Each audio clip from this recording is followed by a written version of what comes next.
jāsaka vēlreiz, lai tas būtu ierakstīts, pateikties Nacionālajai bibliotekai un Norišu centram, kas palīdzēja mums šo visu uzkārtot. Un sveicu jūs tagad oficiāli visus nākamajā, kārtējā, otrajā Digital Humanities semināru cikla nodarbībā, ko organizējam sadarbībā ar Klārinu un Darija. Un tas notiek Delī projekta ietvaros, kas ir digitālo humanitāro zinātņu projekts. Šodien mums ir 2 priekšlasījumi un pēc tam praktiskā nodarbība. Un mums ir lektori, ja priekšlasītāji no LU Matemātikas informātikas institūta Ilze Auziņa, pēc tam no Rēzeknes tehnoloģija akadēmijas Antra Kļavinska par runu korpusiem, un pēc tam praktiskai daļai pievienosies arī Guna Rābante Buša arī no Latvijas Universitātes Matemātikas informātikas institūta. Un es došu tūlīt vārdu Ilzei Auziņai. Es vēlreiz gribēju teikt, tātad seminārs mums tiek ierakstīts, tie, kas klausās Zoomā, bet mums ir uzlikts šajā te webkameras režīmā, līdz ar ko faktiski mēs redzam to, kas runā, nevis klausītājs, ja nu tas jūs uztrauc. Ilze, lūdzu. Paldies! Labdien klātienē šeit un otrpus ekrāniem. Es tūlīt kopīgošu savu prezentāciju. Nu jā, kā jau Haralds pieteica, vispirms tāda vispārīgāks ievads, mazliet par to, kas ir runas korpusi un kā tos izmantot, pirmkārt jau valodu tehnoloģiju izstrādē, bet, protams, arī digitālajās humanitārajās zinātnēs un lingvistiskajos pētījumos. Jāsaka, ka tas, kas ir korpus, es domāju, ka tiem, kas ir pieslēgušies un klausās mūs vai šeit klātienē, nav nekas jauns. Nav nekas jauns, jo, ja runājam par korpusiem vispār, tad tie, protams, ir ļoti, Mēs laikam neredzam Zoomā šo prezentāciju. Vai tu vari nošērot ekrānu? Aha, jā, labi.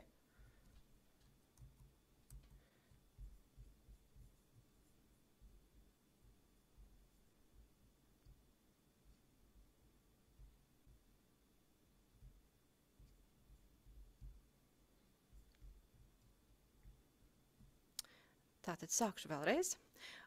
Tagad es ceru, ka jūs redzat arī manu prezentāciju. Un, jā, kā jau teicu, īsts stāsts par runas korpusiem, kas, jāsaka, runas korpus vai mutvārdu valodas korpus, protams, ir ļoti nozīmīgs un ļoti nepieciešams resurs gan valodu tehnoloģiju izstrādē, gan lingvistiskajās studijās un arī digitālajās humanitārajās zinātnēs. Kā jau sāku stāstīt. Tātad, kas ir korpus? Droši vien, ka lielākā daļa zina, ka tas ir reprezentatīvs rakstīta teksta un vai transkribētas runas, transkribēta runa elektroniskā formā, ko mēs izmantojam datorizētā valodas analīzē un aprakstīšanā. Un tā, protams, korpusā palīdz ātri un precīzi atlasīt valodas faktus. Protams, mūsu dienās arī Latvijā ir ļoti daudz tapuši teksta korpusi, tātad apjomā lieli, daudzveidīgi teksta kopumi, kas ir uzkrāti elektroniski un kuros ir viegli, ērti meklēt, izmantojot dažādas pārlūk rīkus, protams, ka tie atvieglo dažādu lingvistisko analīzi.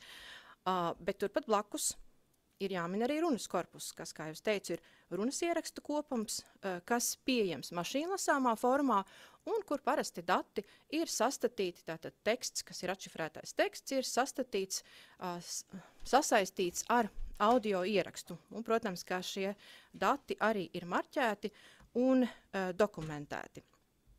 Marķēti un dokumentēti, tā. Un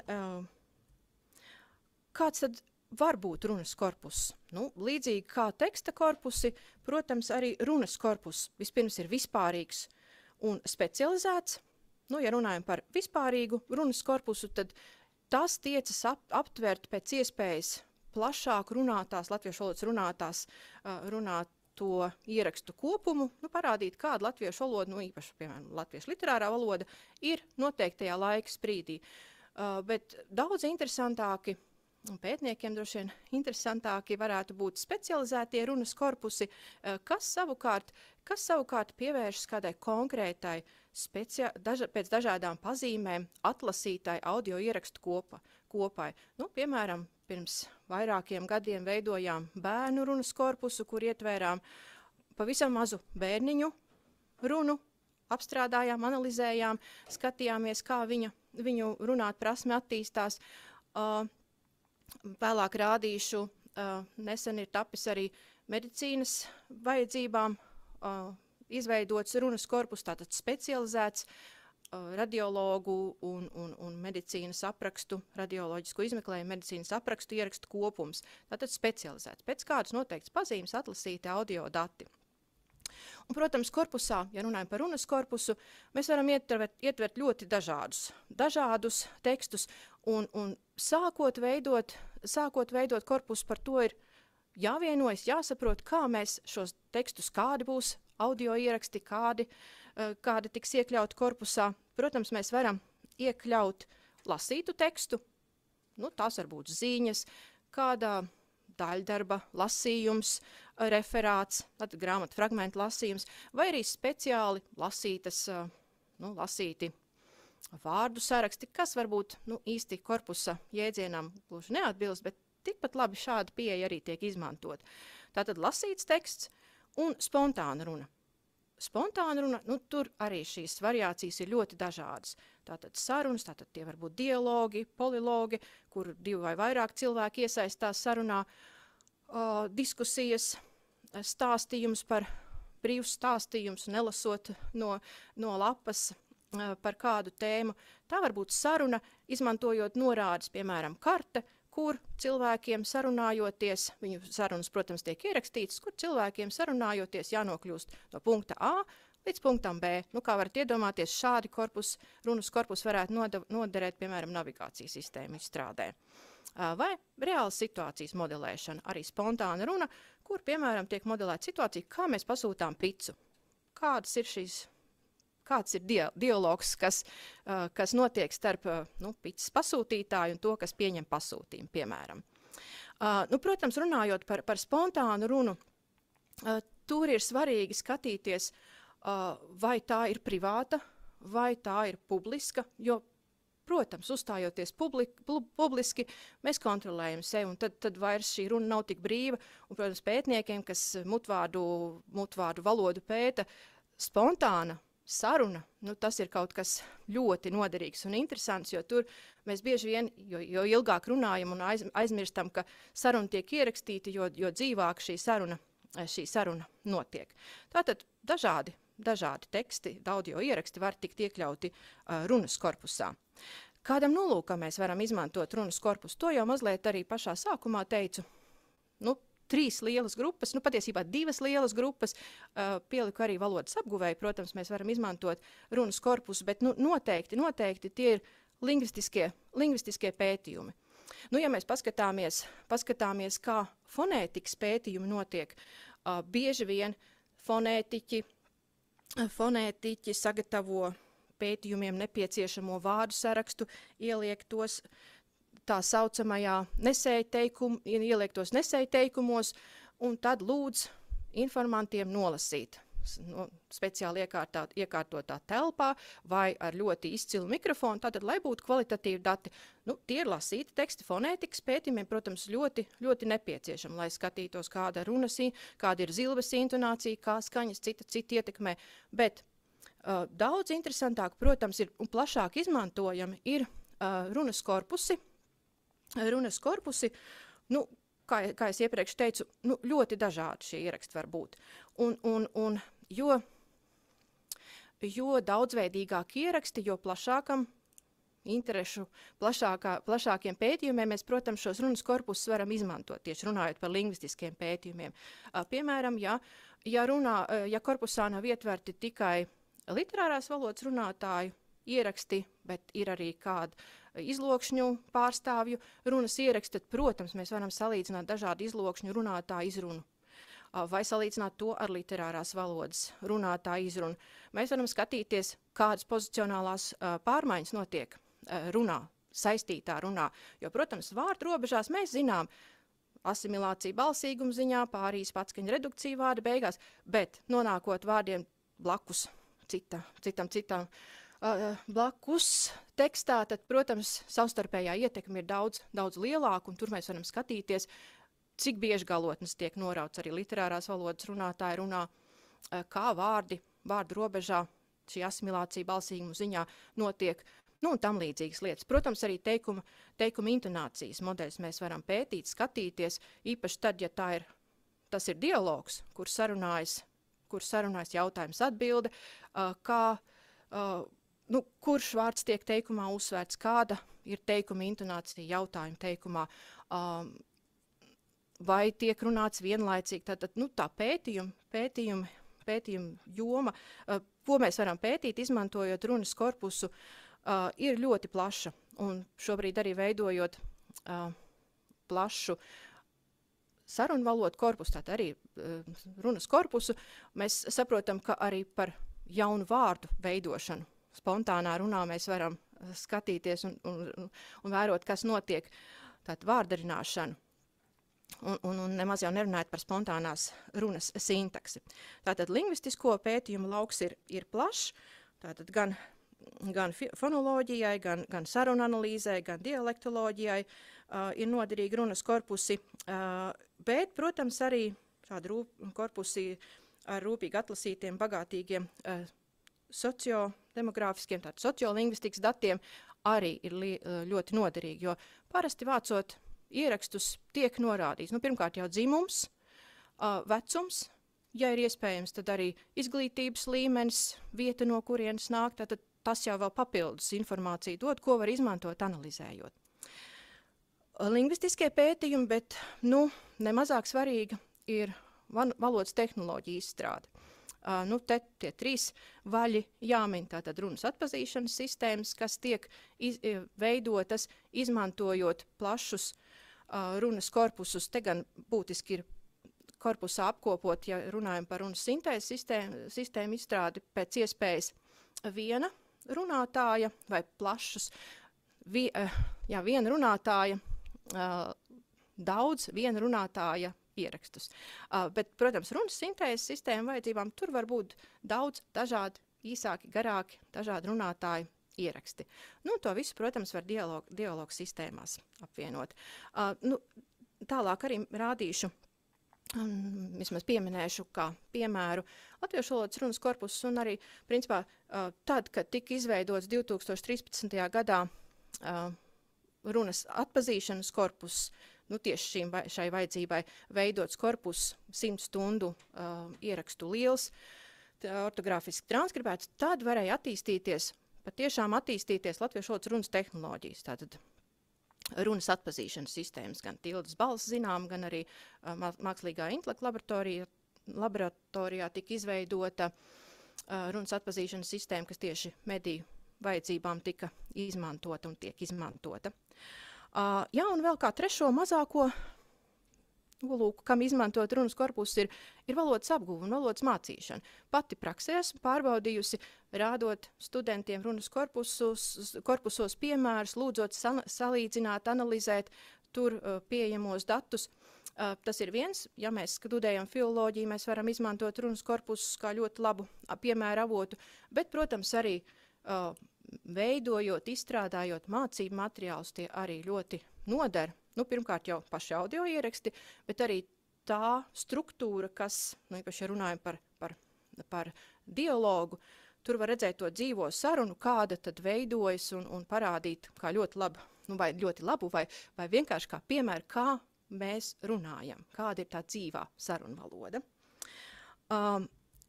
Jau teicu, ka ļoti daudz šobrīd ir un top teksta korpusu. Ja paskatīsieties Nacionālajā korpusa kolekcijā, tad tur redzēsiet, ka šobrīd pieejami ir vairāk 34 dažādi korpusi, no tiem tikai 5 ir runas korpusi. Tas ir likumsakarīgi, jo teksta korpusu izveidējam uz mašīnu lasāms teksts, un kas tagad lielākā daļa tekstu, protams, ir elektroniski pieejama. Nav grūti apkopot, pēc noteiktiem mērķiem apstrādāt, apkopot un apstrādāt, morfoloģiski marķēt un tam līdzīgi. Bet, protams, ar runāto runas korpusu izveidi nav tik viegli. Jo, lai ar tekstiem varētu kaut ko darīt, ar audio ierakstiem, tie vispirms ir jāpārveido mašīnu lasāmā formā. Nu, lūk, šeit ir pieejami 5. Tiesa gan tikai morfoloģiski marķēts longitudināls bērnu runas korpus ir pieejams ar audio ierakstiem. Pārējie, var teikt, ir runas transkripti. Runas transkripti, kas, protams, ir papildināti ar runai raksturīgām pazīmēm. Es gribu parādīt dažus piemērus, kur mēs šos runas korpus tīri praktiski pēdējos gados arī izveidotos esam izmantojuši. Viens no tiem ir radioloģisko izmeklējumu transkripcija korpus. Šeit Nacionālā korpusa vietnē ir kolekcijā ir pieejams tikai transkripti, pats audio nav dzirdams. Bet parādīšu, došu maz ieskatu, kā mēs praktiski izmantojam un kādiem nolūkiem šis korpus tika veidots. Jo tas, ko es minēju, 2013. gadā izveidotais līdzsvarotais, bet runas atpazīšanas korpus, tas bija vispārīgs. Tur tiecāmies aptvert pēc iespējas dažādākas latviešu valodas audio ierakstus, un arī tā leksika nebija tik specifiska, bet, protams, ka šādu vispārīgu korpusu mēs varam izmantot vispārīgai runas atpazīšanas sistēmu izstrādē, bet ja mēs gribam atpazīt specifisku tekstu, specifisku runu, tad ir jāpieliek lielāks pūls, ir jāizveido specializēts korpus. Nu, lūk, un tādēļ tapa medicīnisko audio ierakstu korpus.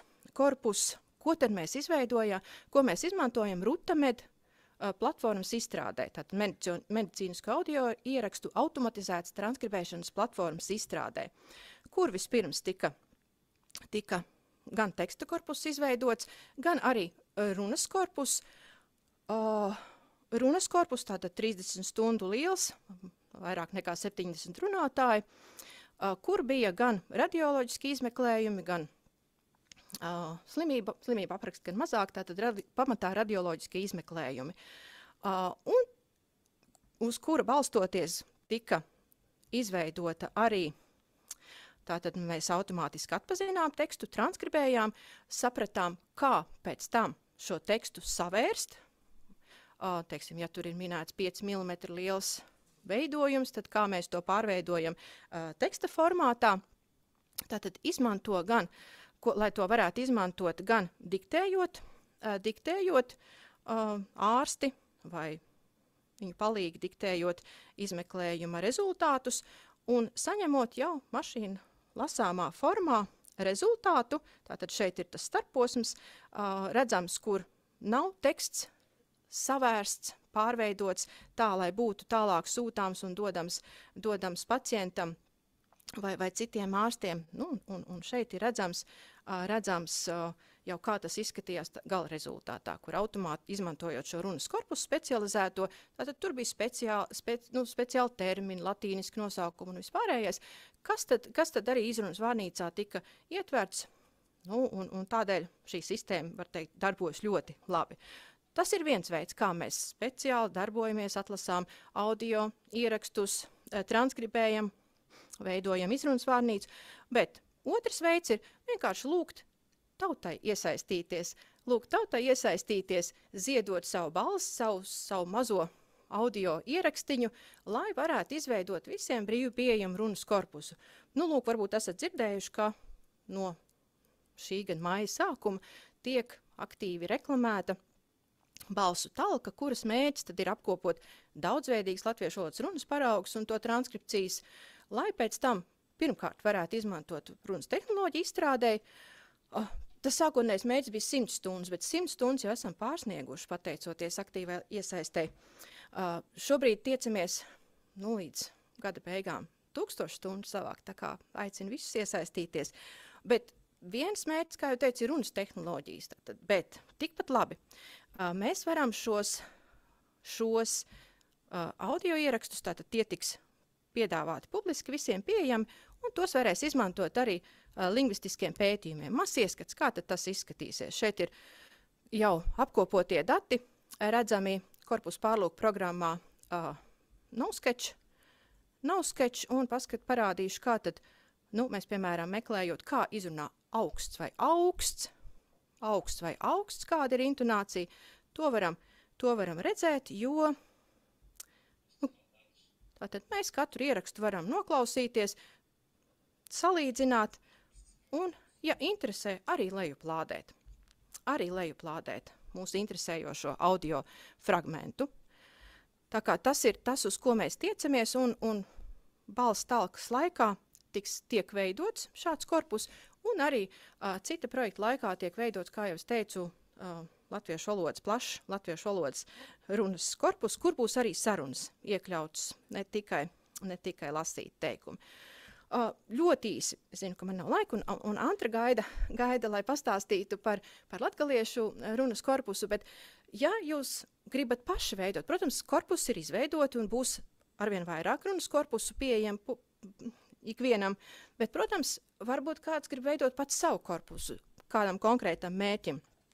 Nu, protams, ļoti svarīgi ir saprast, ko jūs gribat vākt, kādus datus, kas tas būs par korpusu. Nu, parasti runas korpus ir viena valoda, bet tikpat labi jūs varat arī divu valodu, daudz valodu runas korpusu veidot. Tas ir iespējams. Kāds būs mērķis? Vai tulkošanas pētījumi, vai studentu valodas prasmju izvērtēšana, vai kāda izlokšņu apraksta korpus. Arī tas var tikt izveidots. Un kā dati tiks iegūti? Jo runas dati ir ļoti sensitīvi, tātad pirmkārt jau jālūdz piekrišanu, atļauj iekļaut runas datus korpusā, jāsaprot, kā jūs tos vāksiet, vai izmantojot diktafonu vai kādu citu ierakstieri. Tātad par to ir jādomā, un, protams, arī kāda metadati tiks pievienot. Kā jau teicu, tie pamatmetadati ir, nu, ja runājam par runātāju, tātad dzimums, vecums, izglītība, tas ir tas pamats, bet nu, tālāk jau var skatīties, aprakstīt daudz ko plašāk.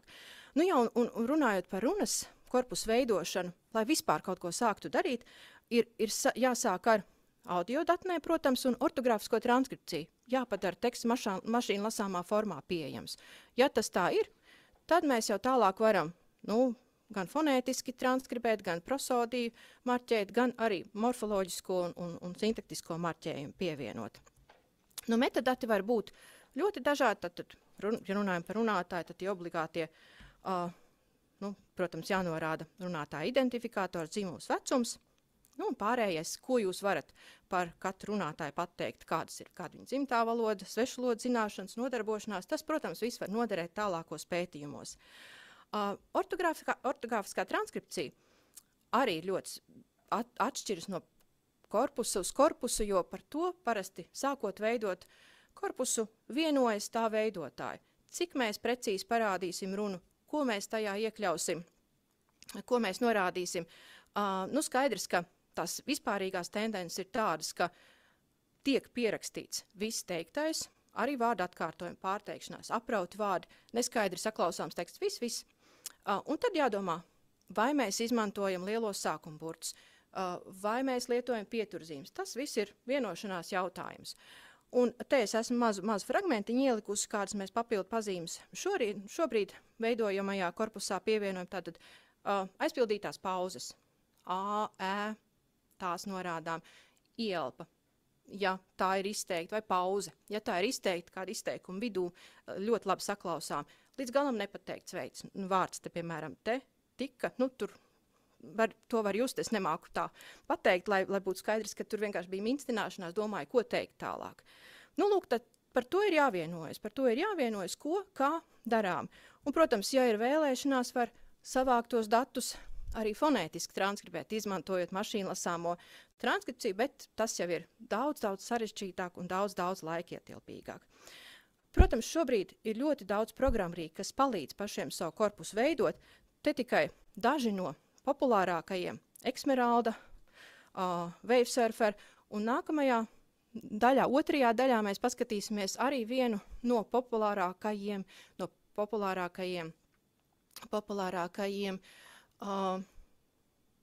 audio apstrādes un analīzes rīkiem Elan.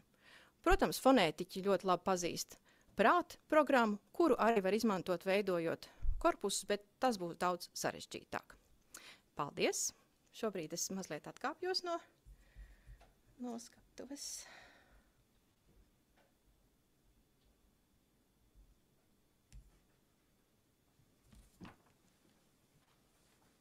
Paldies, Ilze. Es dažus vārdus. Mums ir arī paredzēta jautājumu sadaļa, bet tā kā mēs mazliet jau aizkavējamies ar laiku, es piedāvāju tā, Ilzē mums būs klāt arī uz praktisko daļu, tad noteikti tos jautājumus, kas ir rakstiski, tad iesūtiet čatiņā. Un tad, kad mūs Antra noprezentēs, tad uztaisīsim arī tādu īsu jautājumu daļu, varbūt ir kaut kas, ko gribās visiem pajautāt. Antra, mēs mēģinām tagad tavu parādīt. Jā, labdien, mēģināšu kopīgot. Mēs tevi redzam. Jā, labi, paldies.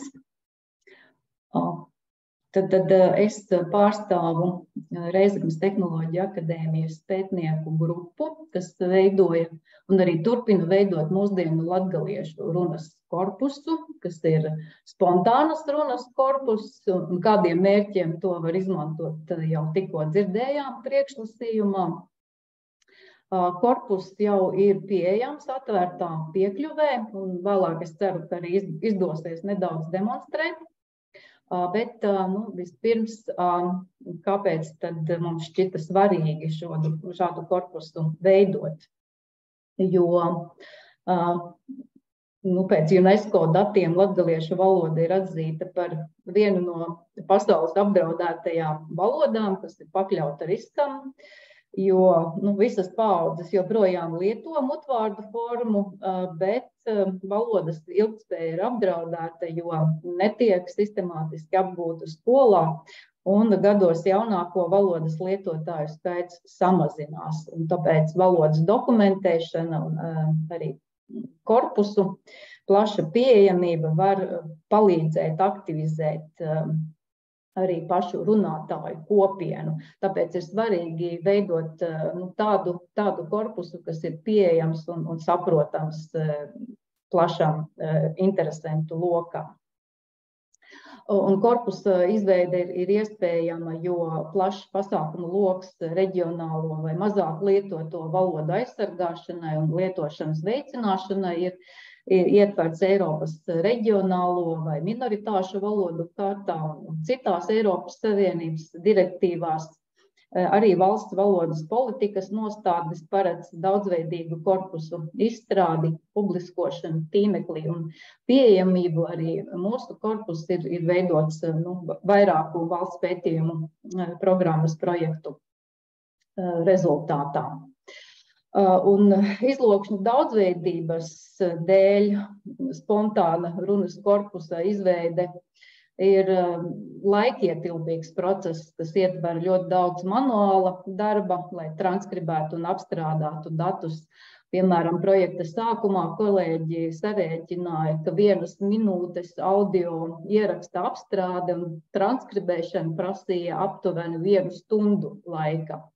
Šobrīd ir apmēram 20 stundu audio ieraksti transkribēti, tad var parēķināt, cik daudz laika tas ir prasījis.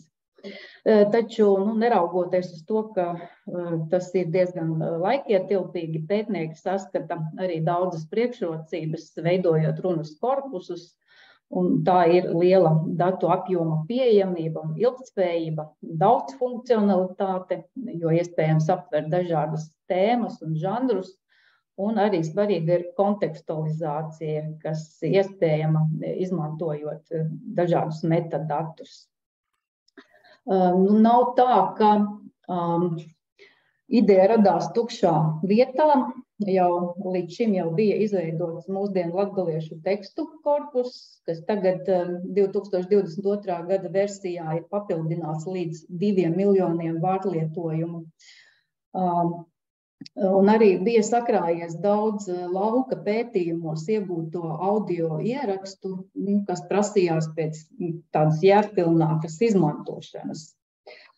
Un sākotnēji daļa no šiem audio ierakstiem tika izmantoti Vācijā īstenota Trimko projekta vajadzībām, kur arī izmantojot jau pieminēto Elanu programmatūru, tika veidots multilingvāls dialektu korpus, un bija plānots iekļaut arī latgaliešu runas audio ierakstus un to transkriptus, bet, diemžēl, projekts nevainagojās ar lietotājiem pieejamu latgaliešu runas datni, taču Un tika panākta vienošanās, ka šos jau transkribētos failus mēs drīkstam izmantot sava korpusa vajadzībām, nedaudz koriģējot atbilstīgi mūsu konvencijām.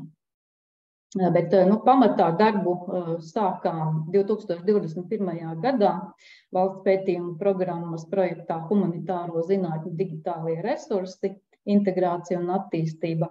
Un pat labam darbs turpinās valsts pētījuma programmā Latviešu valodas daudzveidība laikā un telpā. Kā jau minēju, sākotnēji mums primārais uzdevums bija transkribēt jau iepriekš veiktos audio ierakstus un vēlāk arī organizēt jaunu datu ieguvi. Un pat labam korpusā ir pieejami tātad 3 transkripti no trim avotiem. Pirmkārt, tie ir dažādos Latgales novados ierakstītas intervijas, tostarp jau pieminētie Trimko projekta dati. Otrais avots ir Sibīrijā dzīvojošo latgaliešu runas ieraksti, kas arī iegūti lauka pētījumos un jau daļēji bija transkribēti un ievietoti austrumu diasporas latgalisko izlokšņu datu bāzē, kas bija RTA granta projekts. Un arī mēs esam noslēguši vienošanos ar Latgales reģionālo televīziju un Latvijas radio par iespēju izmantot televīzijas un radio ierakstus. Un, kā jau iepriekš tika minēts, papildu runas datu ieguves procesam ir arī svarīgi dokumentēt informāciju par procesa dalībniekiem, runas situāciju. Ļoti svarīgi ir fiksēt tos metadatus, kas precizē kontekstu.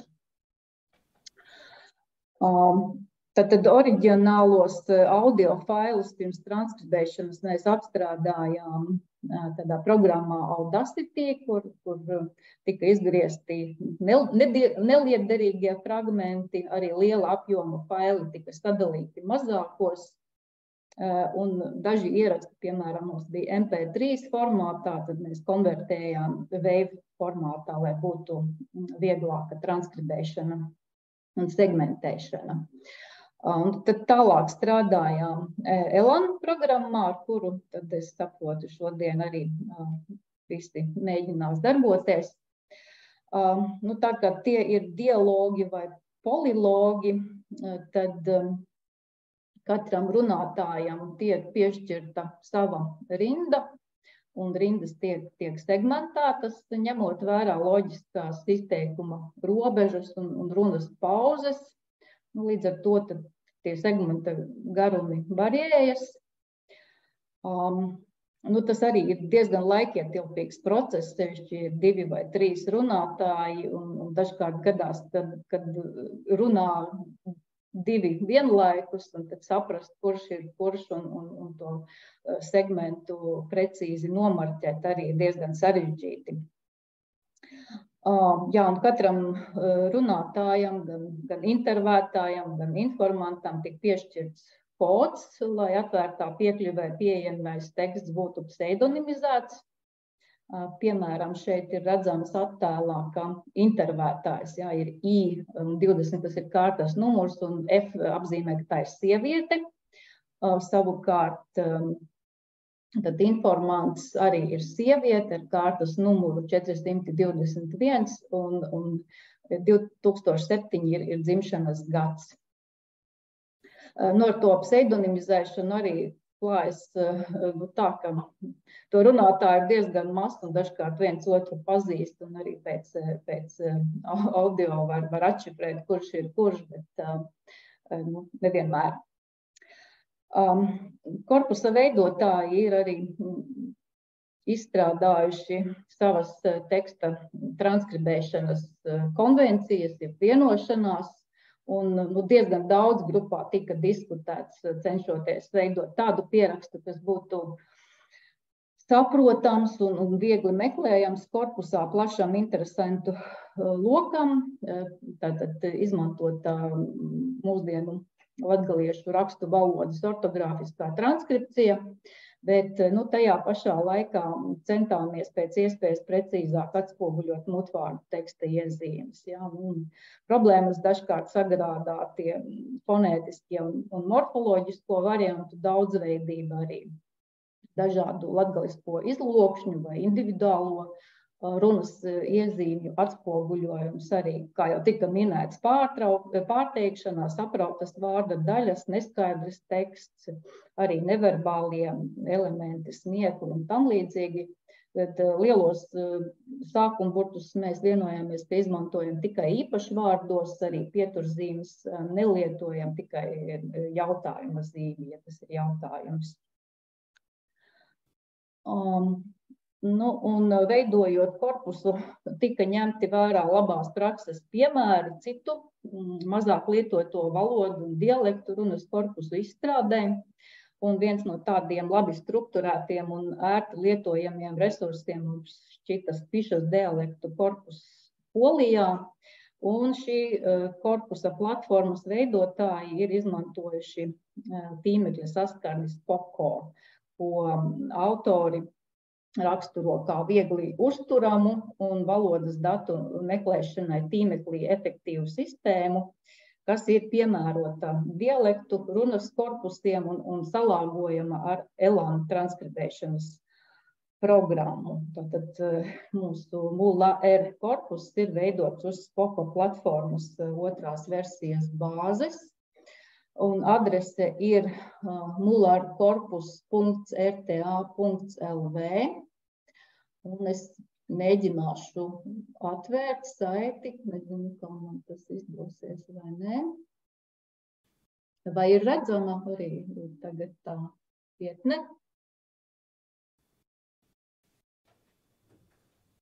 Jā, redzam. Jā, tad ir pieejamas instrukcijas angļu, latgaliešu un latviešu valodā. Pirmajā lapā ir pamatinformācija par korpusu.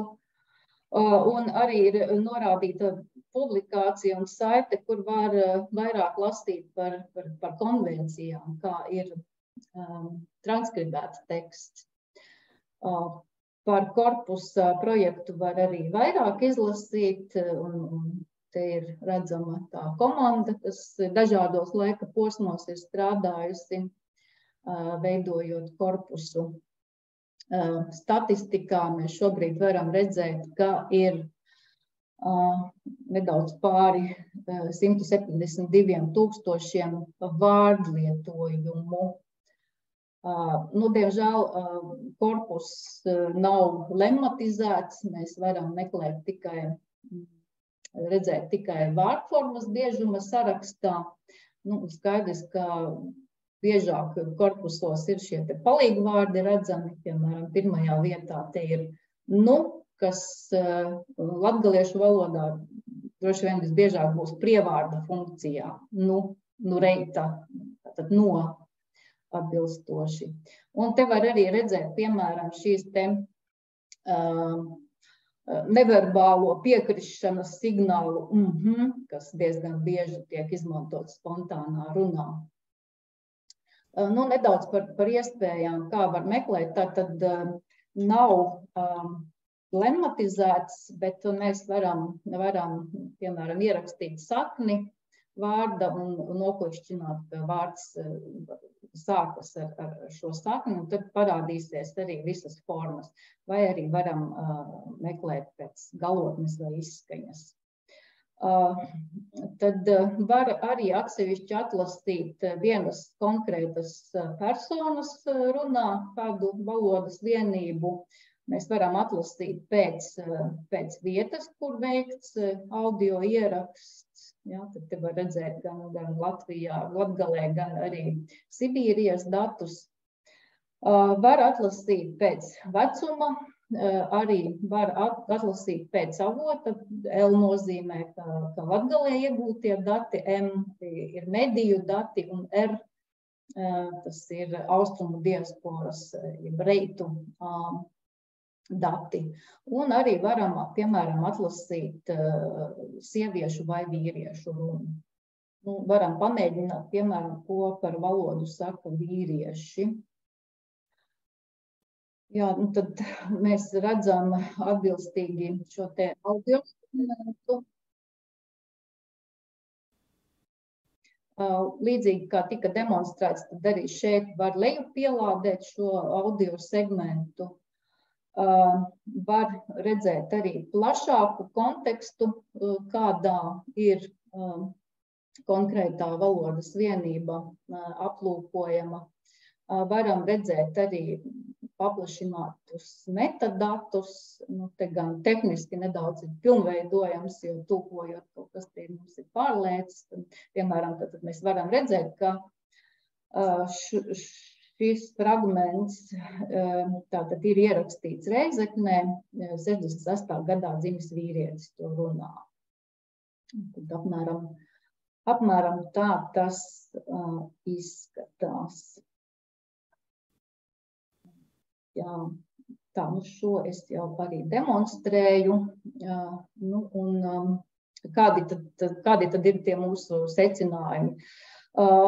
Tā kā mums iepriekš nebija nekādas pieredzes runas korpusa veidošanā, tad, protams, mēs varējām radoši izpausties, vērot piemērus un arī konsultēties ar pieredzējušākiem kolēģiem. Tas bija aizraujoši un interesanti, bet otras puses saskārāmies arī ar daudziem izaicinājumiem, jo tiešām runas korpusā izveide, sevišķi spontānas runas korpusa izveide ir diezgan komplicēts un laikietilpīgs process. Šobrīd mūsu komandā ir diezgan maz cilvēku, un mēs plānojam vismaz vēl 5 stundas audio ierakstu transkribēt un ievietot korpusā un arī varbūt pilnveidot to vietni. Svarīgi mums šķiet arī uzreiz popularizēt korpusu, lai par to būtu zināms un to izmantotu. Mēs, piemēram, esam izveidojuši video lekcijas skolotājiem, kur rādām un demonstrējam, kā izglītībās procesā var izmantot dažādus korpusus un arī citus digitālos resursus un valodu rīkus. Arī aicinu visus klātesošos izmēģināt, tātad adresē mula.r.rta.lv un sūtīt, ja jūs pamanāt kādas kļūdas vai ieteikumus. Mēs labprāt dzirdētu atsauksmes, kā jums ir veicies izmēģinot darboties. Tad ātrumā tas arī būtu viss. Centīšos atbildēt uz jautājumiem, ja tādi ir. Paldies, Antra. Lūdzu, kolēģi, jautājumi. Sāksim ar tiem jautājumiem, kurus nevar neuzdot, kuram noteikti ir ko pajautāt, vai nu klātienē, vai arī Zoomā. Es varētu ievadam, Antra, sākt ar jautājumu, cik lielā mērā, veidojot šos te latgaliešu korpusus, var izmantot to, kas ir sastrādāts latviešu valodā korpusos, jo man kā nespeciālistam šķiet, ka tās valodas ir līdzīgas, bet varbūt praksē ir tā, ka faktiski ir jābūvē no jauna, jo tās atšķirības ir pietiekami lielas un tā metodoloģija ir faktiski jāizstrādā no jauna. Ja mēs domājam par to nākotni, tas, kas būtu svarīgi lemmatizēt un marķēt morfoloģiski tālāk, lai būtu plašākas iespējas izveidot, tad mums jau ir ievadītas sarunas, ka mēs varbūt varam izmantot arī tos automātiskos marķētājus, kas ir latviešu valodā izveidoti, pielāgot. Bet, jāskatās, kā tas izdosies. Bet, principi jau ir. Mēs arī domājam arī par to iespēju izmantot to, kas tika demonstrēts balsu talkā un arī izmantot iespēju dažādu latgalisko izlokšņu runātājiem to balsu tauku rīkot. Labi, paldies tev. Antra, tu uz praktisko daļu laikam nebūsi, jā? Vai būsi? Es gribēju aicināt, tad, ja kādam ir Antrai jautājumi, tad dariet to tagad, jo Ilze un Guna būs vēl arī uz praktisko daļu, un tur būs iespēja čatiņā ierakstīt. Es paskatīšos čatā, laikam es cilvēki ir vai nu ļoti kautrīgi, vai ļoti zinoši. Jāni? Labdien, paldies Ilzei Antrai par lasījumiem. Vairākas reizes jūs lietojāt šo jēdzienu spontānie korpusi vai spontānās runas. Un vai tās tiešām ir spontānas, es varbūt palaidu garām, jo man ir atmiņā tāds amerikāņu sociologs Haralds Garfinkels. 60. gados viņš pieslēdzās telefonu centrālēm, klasisks sociologs, un ierakstījis telefonu sarunas ļoti daudz, publicēja biezā grāmatā transkriptus un droši vien arī kaut ko nedaudz analizēja. Tā noteikti bija spontānā runa, jā. Kā mūsdienās mēs iegūstam īsto spontāno runu, jo tas jau nav pārāk legāli, laikam. Jā, paldies. Jā, nē, tur ir tā, ka mēs, piemēram, pēdējais datu ieguves posms mums bija 2021. gadā, mēs devāmies lauka pētījumā uz Aglomu tieši ar mērķi iegūt datus korpusam. Un noteikti mēs noslēdzām ar informantu šo informētās piekrišanas vienošanos. Mēs izskaidrojām visu, ka tiks viss pseidonimizēts. Un tā bija saruna. Jā, tad bija jautājums un atbilde. Un dažkārt tur arī vairāki cilvēki piedalījās tajā sarunā, kas tika ierakstīti. Viņi bija brīdināti, ka šie dati tiks izmantoti korpusam un piekrita tam. Es domāju, ka to var uztvērt kā spontānu runu. Nevis iepriekš sarunas, tas nebija iepriekš sagatavots teksts, ko viņi nolasīja, piemēram. Paldies, Anta. Paldies, Jāna, arī par sociologu jautājumu. Ilze, vai tu arī vēlies par šo komentēt? Jā, es domāju, nāc, tad cilvēki tev redzēs, mums būs tāds draudzīgāks formāts. Jā, paldies, Jāna, par jautājumu. Patiesībā mēs izmantojam daļa no tiem audio ierakstiem, ko mēs šobrīd iekļaujam korpusā, ir iegūti pirms 12 gadiem. Tas bija projekts, kur iesaistījās jaunieši, kas piekrita ar mērķi savākt reālu latviešu valodu, ko varētu pēc tam izmantot mācību materiālu izstrādē. Tie bija jauniešu bezdarbnieki, jauniešu studenti, kas piekrita iesaistīties šajā projektā un saprata, uz ko viņi iet, jo viņi parakstīja vienošanos, ka viņi ļaus savus ierakstus izmantot, un ieraksti ir ļoti interesanti. Tā tiešām ir spontānā runa, jo tās ir sarunas draugu starpā, sarunas ar dzīvokļu, kaimiņu biedriem, jo daudz studenti dzīvoja kopmītnēs, arī ģimenē pie vakariņu galda ieraksti. Tie tiešām ir spontānas runas ieraksti, kurus mēs apstrādājam, un tāpēc arī diezgan grūti to darīt, jo, kā jau Andra teica, ir vienlaicīga runa, ir pārteikšanās, ir neieklausīšanās. Ja? Tā tiešām ir spontāna. Es nezinu, kā ar ekspedīciju materiāliem. Man liekas, ka tie jau arī ir diezgan spontāna runa, ko mēs arī izmantojam. Tātad Literatūras, folkloras un mākslas institūta vākumu, kas tiek izmantoti runas korpusā. Tā kā atļausimies uzskatīt, ka tā ir spontāna runa, jo tādā lielajā 100 stundu korpusā tur bija vairāk ziņu teksti.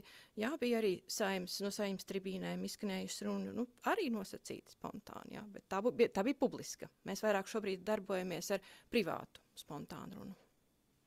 Paldies! Es gribēju tev vēl uzdot jautājumus, jūs man arī dzirdēt. Domājot par to pašu, man tāds naivs jautājums ir, ja tā var izreikināt ar procentiem, cik lielā mērā tad runas korpus šī te valoda atšķiras no rakstītā korpusā un kā šajos rakstītajos runas korpusos jūs cīnāties ar šiem visiem neliterārās valodas lietām. Jūs jau mazliet pieminējāt par tiem iespraudumiem, pārteikšanos, bet ko jūs darat, kad tur nāk svešvaloda iekšā, angļu, krievu valoda, ko jūs darat ar lamu vārdiem? Nu, patiesībā, paldies par jautājumu, mēs necīnāmies ar to, jo mēs gribam parādīt, kāda ir latviešu valoda, nu, brīva, dzīva latviešu valoda. Protams, atšķiras, ja tas ir lasīts teksts vai tā ir publiska runa, nu, tur nebūs. Tur nebūs daudz, nu, ne, protams, būs liekvārdība, bet tur varbūt pārdomā cilvēks kādu leksiku izmantot. Aizpildītās pauzes arī būs publiskā, spontānā runā, bet jā, mēs tomēr mēģinām parādīt valodu tādu, kāda ir, un ja tur ir kāds frāze vai vārds svešvalodā, tad tas tiek speciāli marķēts norādot, ka, nu, teiksim, no angļu valodas. Jā, bet tos sarunu valodas vārdus, kas ir un tiek lietoti, nu, tāpat vot, tos mēs tā arī rakstām. Un ne tikai tos, es te varbūt rupjos neminēšu, bet jā, tas tie. Un ja par tiem procentiem, kā atšķirs, nu, spontāna runa, nu, es teiktu, nu, vismaz 50% noteikti atšķiras no rakstīta teksta. Nu, es šobrīd improvizēju, jā, varbūt, ka pat vairāk atšķiras. Jā.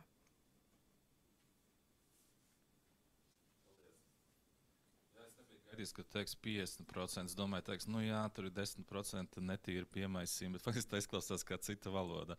Man liekas, cik fantastiski, ka mēs reizē spējam operēt tajos abos reģistros, un man līdz tam, kamēr mēs šo runājam, likās, ka, nu, būtībā ja tas ir viens un tas pats, bet tad, kad tu tagad saki 50% atšķirība, tas, man liekas, arī, jā, cik jauki, ka jūs tieši tos runas korpus pētat. Nu, kas ir atšķirība, teiksim, leksika, protams, kā pamatā, nu, ir viena un tā pati daudz kārt, jā, bet tieši tā sintakse, kā mēs veidojam izteikumus, bieži nepasakām savu domu līdz galam, nu, tieši sintakse un konstrukcijas, tas atšķiras, jā. Bet varbūt tie procenti bija pārsteidzīgi nosaukti, jā. Vēl ar vienu nav jautājumu, tad es uz šīs pozitīvās nots došu jums, Ilze un Guna, pārēju uz praktisko daļu. Vai jūs sāksiet ar kādu ievadiņu droši vien, jā? Un es aicināšu, jā, tad visus atbrīvoties vēl vairāk, it sevišķi tos, kas Zoomā, un tiešām, ja jūs kaut ko nesaprotat vai esat apmaldījušies, lūdzu dodiet ziņu, jo tas mērķis ir tāds, ka jūs varat sekot līdzi.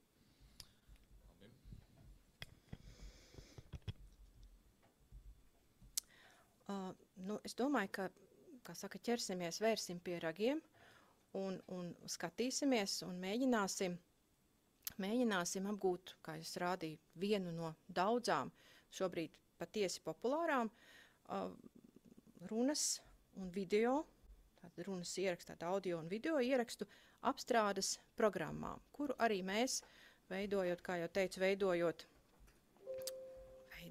runas korpusu, izmantojam. Es aicinātu tos, kas ir savos datoros lejuplādējuši Elan programmu, atvērt to un mēģināt darīt kopā ar mani un tiem, kas šeit ir klāt, tiem Guna, man kolēģi Guna Rābana Buša palīdzēs. Un es saprotu, ka tie, kas ir tiešsaistē, tad Ilze un Elīna palīdzēs, ja būs kādi jautājumi. Un es savukārt kopīgošu ar jums prezentāciju, jo iespējams arī pēc kāda brīža pārslēgšos un rādīšu, ko es daru tiešsaistē, bet es domāju, sākt mēs varbūt varam. Jā, es aizmirsu atkal. Paldies. Tūlīt kopīgošu.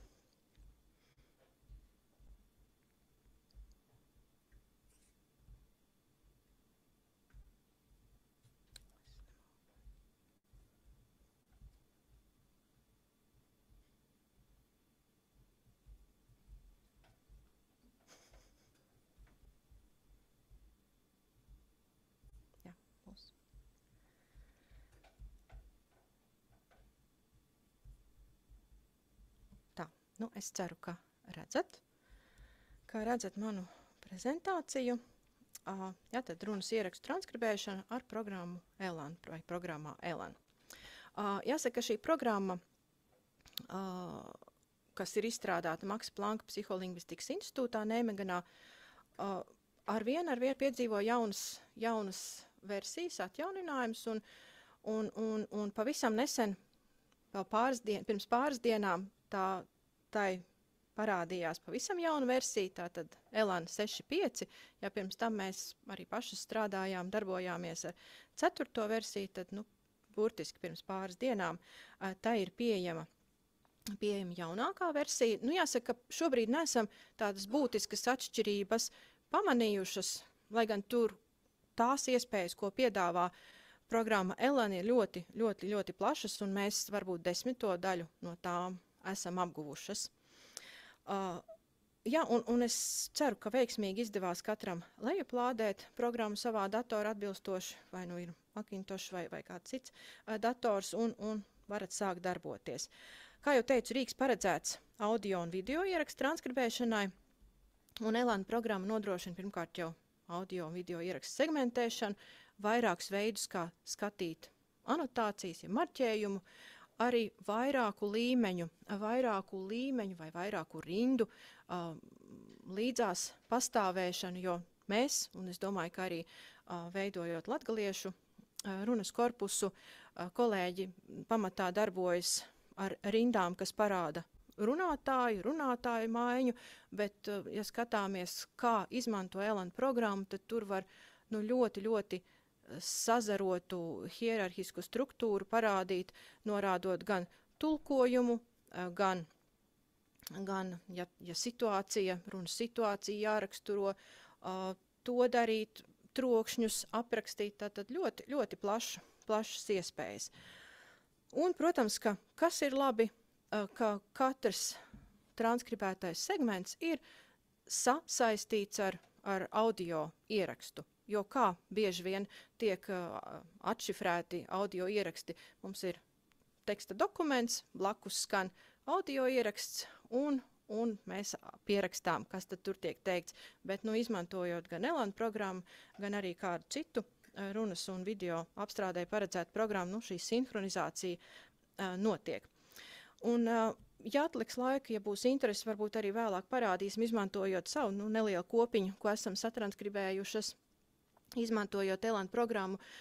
Šo pašu Elan programmu jau mēs varam izmantot arī kā tādu pamat korpusu pārlūku programmu, kur ierakstot vaicājumu vairākos, cik jums ir mapītē ielikti faili, jūs varat atrast sevi interesējošo informāciju, tādas konkordanču rindiņas izgūt. Šodien paskatīsimies tās pamatdarbības, kā mēs varam izveidot līmeņus, kā mēs varam segmentēt audio ierakstu, jo droši vien Antra piekritīs, ka arī sākotnēji tā segmentu izveide, kas ir atbilstoši reālajiem runas aktam, un kā mēs loģiskās pauzes un izteikumu robežas nosakām, sākumā šo segmentu izvēle arī nemaz nav viegla. Ja, un tad paskatīsimies, mēģināsiet paši mazu fragmentiņu, šķiet, ka tur ir nepilna pusminūte, jo kolēģi atteicās jums piedāvāt vairāk nekā minūti garu spontānas runas ierakstu, tad paskatīsimies, un kā tad tas praktiski notiek. Sākot darboties ar programmu, ja jau esat kādu failu transkribējuši, tad noteikti jāver vaļā Open, jāizmanto Open iespēja, un jums jāver vaļā tās fails, kas ir ar paplašinājumu EAF, un tad, verot šo failu, automātiski tiks atvērts arī audio vai video fails. Bet, ja sākat visu no jauna, ja nekas līdz šim nav transkribēts, tad, protams, ir jāizvēlas ņū un jāatrod, kurš tad ir jūsu intereses objekts. Kā redzat, tie atbalstītie failu formāti ir dažādi. Mēs pamatā laikam darbojamies ar MP3 un WAV failiem, bet, protams, ja ir video, tad tas ir cits formāts. Ko mēs pamanījām? Tā kā darbojamies pie dažādiem datoriem, sapratām, ka tas, kā atvērt un ielādēt failu gan Macintoshiem, gan Windows datoriem atšķiras. Ja mēs varam Macintoshos, tad vienkārši atšķiras saskarnes izskats, atšķiras un izvēlamies failu un vienkārši noklikšķinām, ka mēs gribam pievienot to, un fails atveras. Nu, un mazliet citādi tas izskatās, ja darbojamies ar Windows vidus datoriem. Tātad tur tā pārbīde ir mazliet citādi. Bet jebkurā gadījumā tas pamatskats, ko jūs ieraugāt, ir šāds. Ja vien tas nav video, tad mazliet cits skats. Pamatskats, ko jūs redzat, ir tātad kontrolas panelis, jeb kontrolas loks, ir redzams, kur jūs varat, uzreiz jau paklausoties audio failu, saprast, vai tas ir ļoti ātri ierunāts. Ja tā ir, tad šeit ir iespēja ātrumu mainīt ātrumu. Parasti to mēs tiešām izmantojam ik pa laikam. Nevar pārcensties. Ja līdz samazinām par 20, 30, tad jau skan diezgan izkropļoti, bet teiksim, uz 80, 90, ja samazina šo ātrumu, tad ir labi. Protams, arī skaļumu. Te ļoti ērti skaļumu mainīt, jo citreiz arī runātāji, viens tuvāk mikrofonam, cits tālāk, tad to var mainīt. Tātad šeit ir iespēja, varat pamēģināt, ja atvērāt failu, kuru lūdzām lejuplādēt savā datorā, tad varat pamēģināt, šajā joslā pabīdīt uz augšu, uz leju, tātad pavērst plašāk šo spektrogrammas skatu un oscilogrammas skatu, kas varbūt vairāk, tiem, kas tiešām ar fonētiku vairāk saistīti, tas varētu palīdzēt apstrādāt, bet, laikam, Guna saka, ka nē. Skatīsimies kādas, tad, šis ir pamatskats, bet skata iespējas, kā programmā var, jā? Šis ir mono, bet tur ir iespējams arī stereo, un tur arī vairāk kanāli. Tā kā ir iespējams dažādi. Šis ir mono. Jā. Tā. Oscilogramma ir tā tumšā, skaņu vilnis. Citiem oscilogramma jeb skaņu vilnis. Un šī ir spektrogramma. Tur tie, kas akustisko fonētiku apgūši, tur, ja ir labi kvalitatīvi ieraksti, tad var skatīties, kas tas ir par patskani, divskani, tā ka tur var skatīties arī tādu informāciju. Bet parasti, ja tas nav studijas ieraksts, tie ieraksti būs ar trokšņiem, un tad, tā spektrogramma neko daudz nepalīdzēs. Vēl šeit varat paskatīties, ja programma ir atvērta, tātad, šis kreisajā pusē, šis te tās ir tās podziņas, kuras darbojas un saistīts ar visu garo audio failu, tātad, protams, uz sākumu, uz beigām uzstīt, ko mēs parasti atverot failu, ja nezinām, cik garš tas ir, es aizēju uz beigām, paskatos, cik garš ieraksts. Bet šeit vidiņā esošā rīkjosla, šī tieši saistīta ar konkrētu segmentu. Skatīsimies tālāk. Tur redzēsiet, ja ir iezīmēts konkrēts segments, tad var tikai to atskaņot, protams, atkārtot vairāk kārtīgi, saprast, kur tad tās robežas segmentam pa labi, pa kreisi bīdāmas. Tātad, šis ir tas jā, ne? Man vēl par audio jautājums, vai tur ir kaut kādas audio apstrādes iespējas programmā, kompresija vai tembrus piekuriģēt, vai tas ārpusē parasti dara? To labāk ārpusē darīt. Man bija pat problēmas saglabāt atsevišķu audio failu fragmentu, un beigās es izmantoju citu programmu. Katrā ziņā pašas neesam mēģinājuši. Varbūt, ka kaut kur dziļi paslēpts, bet nē. Tad tas ir ļoti, ļoti blakus kaut kur. Jā, te ir skats, kāds būtu, ja es atvērtu video, tas gan ir no viņu rokas grāmatas paņemts, jo patiesībā Elan programma tā kā plaši izmanto, ir arī dažādām vajadzībām izstrādāts rokas grāmatas, jo šo programmu izmanto arī zīmju valodas transkribēšanai, ko mēs arī šobrīd, veidojot zīmju valodas korpusu, ko kolēģi izmanto, tā kā tur tas video ir svarīgs, tur atkal citi tie marķēšanas līmeņi būs. Bet, skats tāpat ir tāds pats, te var ātrāk, lēnāk skaļāk, nu, un tad tā josla jau ir līdzīga. Tie pamatskati, tātad tas, ko atverot failu, jūs redzat, tas ir tas pamatloks, kur ir iespējas, nu, redzams visas tās programmā paredzētās darbības apskatāmas. Bet parasti, nu, ko mēs izmantojam, es nezinu, droši vien, ka arī latgaliešu runas korpusu veidojot, gan jau arī tās bija tās pamatskati, tie skati, ko izmantoja. Tas ir transcription mode, jeb transkribēšanas loks, kur tad pēc tam, kad ir segmentos audio ieraksts sadalīts, tiek rakstīts viss vēlamais, viss, ko saklausa. Un otrs ir segmentation mode, tur, kur reāli līdz segmentos audio fails. Un pie šiem skatiem, tātad tas annotation mode, tas pamatloks, tas ir tas, ko jūs redzat atverot failu, bet aizejot uz options, tad nu var izvēlēties šeit vai nu transcription vai segmentation, kuru tad jūs vēlaties. Tā es skatos, ka ir kādi jautājumi, vai tas? Es sapratu, jā, es domāju, ka ir kādi jautājumi. Nu, es mazliet parādīšu, lai skaidrs, kādi tie skati, ko mēs izmantojam.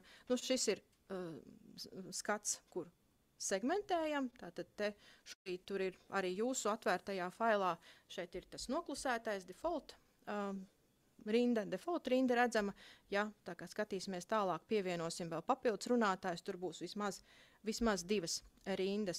Nu, un tad klausoties audio failu, ko mēs palaižam ar šo te podziņu, izmantojot dažādas segmentēšanas iespējas, par kurām stāstīšu tālāk, ir iespējams sadalīt mazākos fragmentos audio ierakstu. Tas ir viens skatu iespēja, uz kuru mēs ikdienā skatāmies. Un otra ir transcription mode, kur, kā jau es teicu, ja audio fails ir sadalīts fragmentos, nu līdzīgi arī demonstrējot latgaliešu runas korpusu, jūs redzējāt to skatu, ko Andra Kļavīnska rādīja. Tātad šeit jau var pierakstīt visu, kas ir dzirdams, atbilstoši vadlīnijām, norādēm, kādas tad jūs esat pieņēmuši, kā jūs pierakstīsiet audio. Un, protams, te atkal ir iespējams lūgt, lai vienu un to pašu fragmentu, loop mode, atkārto vairāk kārtīgi, kas varbūt ir pat ērti, tur var uzlikt, cik ātri to darīt, bet, nu, tiesa mēs laikam vairāk izmantojam vienkārši podziņu piespiežot, cenšoties trenēt savu atmiņu un atcerēties, kas tad tur ir teikts. Nu, un tas, ja, un visu kopā var apskatīt arī tad šajā skatā, kur tad redzams gan runātājs, gan teksts, gan laika nogrieznis, tā kā tās iespējas ir dažādas. Bet, kā jau teicu, mēs pamatā strādājam ar transcription mode un segmentation mode. Nu tā, nu mēģināsim noteikt marķēšanas līmeņus, vai kolēģi to sauc par rindām. Varat izvēlēties, kā saukt, bet darīsim to kopā. Nu, lūk, tātad, ja varat paklausīties, ja paklausījāties, tad droši vien, ka zināt, ka mazajā audio fragmentiņā ir 2 runātāji. Katram ir sava rinda. Katram runātājam ir sava rinda. Nu, tātad viena runātāja teksts tiks rakstīts vienā rindā, otra runātāja teksts tiks rakstīts citā rindā. Kā jau teicu, tās rindas mēs varam izveidot cik vien nepieciešams. Nu, tā, lai būtu ērti pašiem pārskatīt. Kā tas ir jādara? Tātad šeit mēs jūs varat klikšķināt uz Add New Tier, un ieraudzīsiet, aptuveni šādu skatu. Ko ir svarīgi norādīt? Ir svarīgi norādīt, kā tad sauksies jūsu rinda. Nu, tā kā mēs šodien nerunāsim par hierarhiski pakārtotiem rindām, tad pietiks mums tikai ar rindas nosaukumu. Nu, tā kā mums ir runātājs 1, runātājs 2, kā gribat tā saucat, ja ir kaut kādi identifikātori, to var norādīt, tur iekļaujot dzimšanas gadu vai dzimumu. Tas viss ir jūsu, kā korpusu veidotāju, ziņā. Nu, es vienkārši demonstrēšu ar SP1. ja ir nepieciešams, ja nebaidāties pateikt, kas tas ir, tad, protams, var pateikt, nosaukt runātāju vārdu, bet, nu, tas, protams, parasti netiek darīts. Un arī transkribētāju vārdu. Ja korpusu veidošanā ir iesaistīti vairāk cilvēki, nu, tad citreiz ir pat vieglāk, ja ir norādīts transkribētāju vārds, lai pēc tam saprastu, nu, redzētu, ka viens dara konsekventi kaut ko vienu, otrs dara kaut ko citu, varbūt atkāpjas no vadlīnijām, tad, nu, lai saprastu un pārunātu tās lietas, tad tas varbūt ir būtiski. Ir iespējams vēl citas papildus iespējas pievienot, bet, nu, parasti, nu, mēs katrā ziņā iztiekam vienkārši ar rindas nosaukumu. Jā, tad darba atvieglošanai var izvēlēties more options un norādīt, nu, lai atšķirtu, teiksim, katra runātāja rindu iekrāsot citā krāsā, bet tas jau ir gaumas jautājums. Vai to gribat vai negribat? Nu, jā, cik katram ir laiks. Nu, pamēģiniet šobrīd izveidot 2 rindas. Tā es varbūt mēģināšu. Vai ja tas izdevās, tad ļoti labi. Tā, es varu. Ja?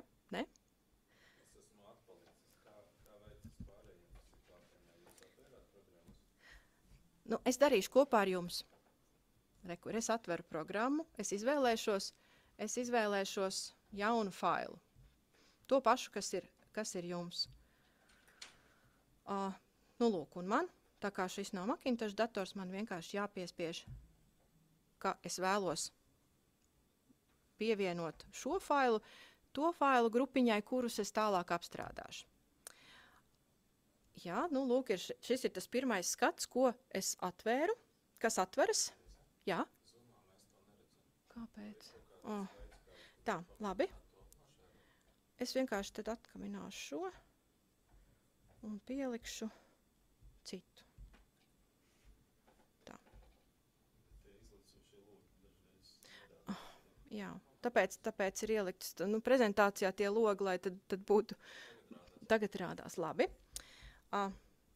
Nu, mēģināšu tā vēlreiz rādīt, ko es darīju. Tātad new, es izvēlējos failu, kuru es gribu transkribēt, un pārliku uz, to redzat, ja? Un atvēru. Un tas ir tas skats, par kuru es runāju. Tātad šeit es varu kopā ar jums paklausīties, kas tur skan. Ceru, ka skanēs. Tā ir diezgan interesanti. Jā, tur arī ir Nu, tātad vīrietis, sieviete runā. Ja man liekas, ka pārāk skaļi, es varu klusāk nogriezt. Nu, pārāk klusi. Vai arī samazināt ātrumu. Nu, bet ar to ātrumu samazināšanu uzmanīgi, jo citreiz diezgan kropļo. Tā ir diezgan interesanti. Nu, jā. Tā kā ar to uzmanīgi, kā jau teicu, 90, jā, varbūt. Jā, un parādīšu uzreiz, ko es stāstīju, ka te var paplest plašāk, jā, un mazāk, samazināt šo un tā. Un tad, kad būs segmenti jau iezīmēti, tad varēsiet, nu, šajā josliņā jau redzēt, kur tad tie segmenti ir lielāk, mazāk, nu, tāds taisnas svītriņš tur iezīmēsies. Lūk. Jā, un šobrīd man nav vērts iet uz tiem skatiem, uz citiem skatiem, nu, vismaz uz transcription mode nav vērts iet, jo tur, tā kā man nav neviena segmenta, es tur neko neredzēšu. Tā kā palikšu vien šeit. Tā, palikšu vien šeit. Jā. Mēs zoomā laikam atpaliekam. Mums rādās vēl ar vienu tas, kas ir apakšā. Vai kas bija pirms tam? Kā citiem? Jā. Jā? Varbūt tas ir ar tiem uzlecošiem logiem. Mhm. Kā to dara? Jā, es saprotu.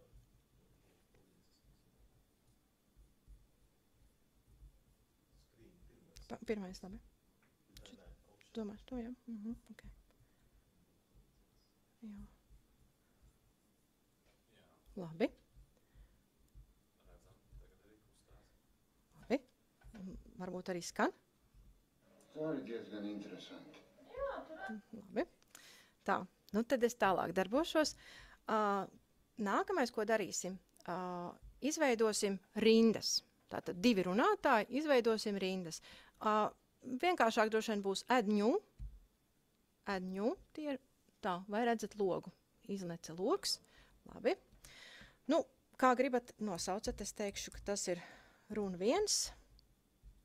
Nu, arī tā kā es vārdu neminēšu, es vienkārši runu 1 likšu šeit. Nu, teikšu, ka es esmu tā, kas marķēs, bet tas nav obligāti. Šķiet, ka mēs to arī nenorādām, man liekas. Ja mēs tā kā, jā, kā jau teicu, šeit papildus izritinot, te var izvēlēties krāsu un tam līdzīgi, kādu jūs piešķirsiet, bet tas arī ir fakultatīvi. Saku add, nu re, un te blakus default lodziņam te var būt, jā. Drīkst, nav. Nu, tiesa mēs laikam arī netiecamies izmantot, bet nav tā bijis. Jā. Tas būs. Un es uzreiz tūlīt arī nākamo rindu nosaucu. Tātad man būs 2 runātāji. Un logu varu ciet, bet pirms es varu ciet, nu, šis man visticamāk tas default man būs liekas, tad es varu to vienkārši izdzēst. Ja, tad redzēsiet skaisti, būs tikai 2 rindas. Tātad runa 1, runa 2. Jā, es varu. Tas tiesa nav Macintosh datoriem, es šobrīd vēl neredzēju šādas iespējas, kā redzu šeit, bet te, ja jūs uzbraucat uz vienu uz otru rindu, jums izritinās, vismaz man šobrīd izritinās uznirstošais loks, kur es pirmkārt varu secību mainīt, es varu pateikt, ja man būtu vairāk rindu, kura tad ir tā galvenā, kur ir pakārtota šai rindai, nu, šobrīd to es nedarīšu. Bet ko ir svarīgi atcerēties? Arī segmentēšanas skatā ir svarīgi atcerēties, ka tas runātājs, tā josla, kas ir iekrāsota, nu, tādā gaiši rozā krāsā, tā ir tā, ar kur jūs darbosieties. Kura ir aktīva. Kā jau teicu, īpaši svarīgi tas ir tādā segmentēšanas skatā, uz kuru mēs tūlīt dosimies. Tātad ejam uz options. Izdevās abas runātāju rindas ielikt? Jā, labi. Jā. Es jau te varu viena pati arī savā nodabā darboties. Tas nav nekas. Programmai nav mākoņu versijas, tas vienkārši nav mākoņu versijas. Nē.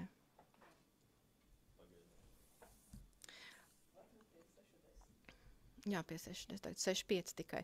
Nu, lūk, tātad es aizgāju uz, izvēlējos options segmentation mode, un, nu, man tas skats ir mazliet citādāks. Te ļoti labi var redzēt, kurš tad ir tas aktivizētais loks. Divreiz uzklikšķinot, tātad mainās runa 1, runa 2.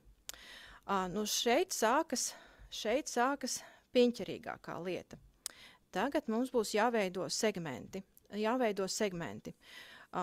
Jā, slaidā. Varbūt es varu arī tikt skaisti pie saviem slaidiem atpakaļ. Redzat slaidus? Labi. Parādīšu, kādas tās iespējas. Ir 3 dažādas iespējas.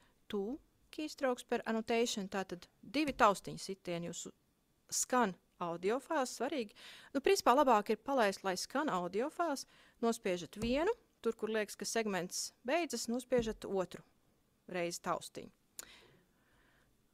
Jā, mēs tūlīt pastīsimies praktiski, kā tas izskata. Vienkārši enter vai ar peli.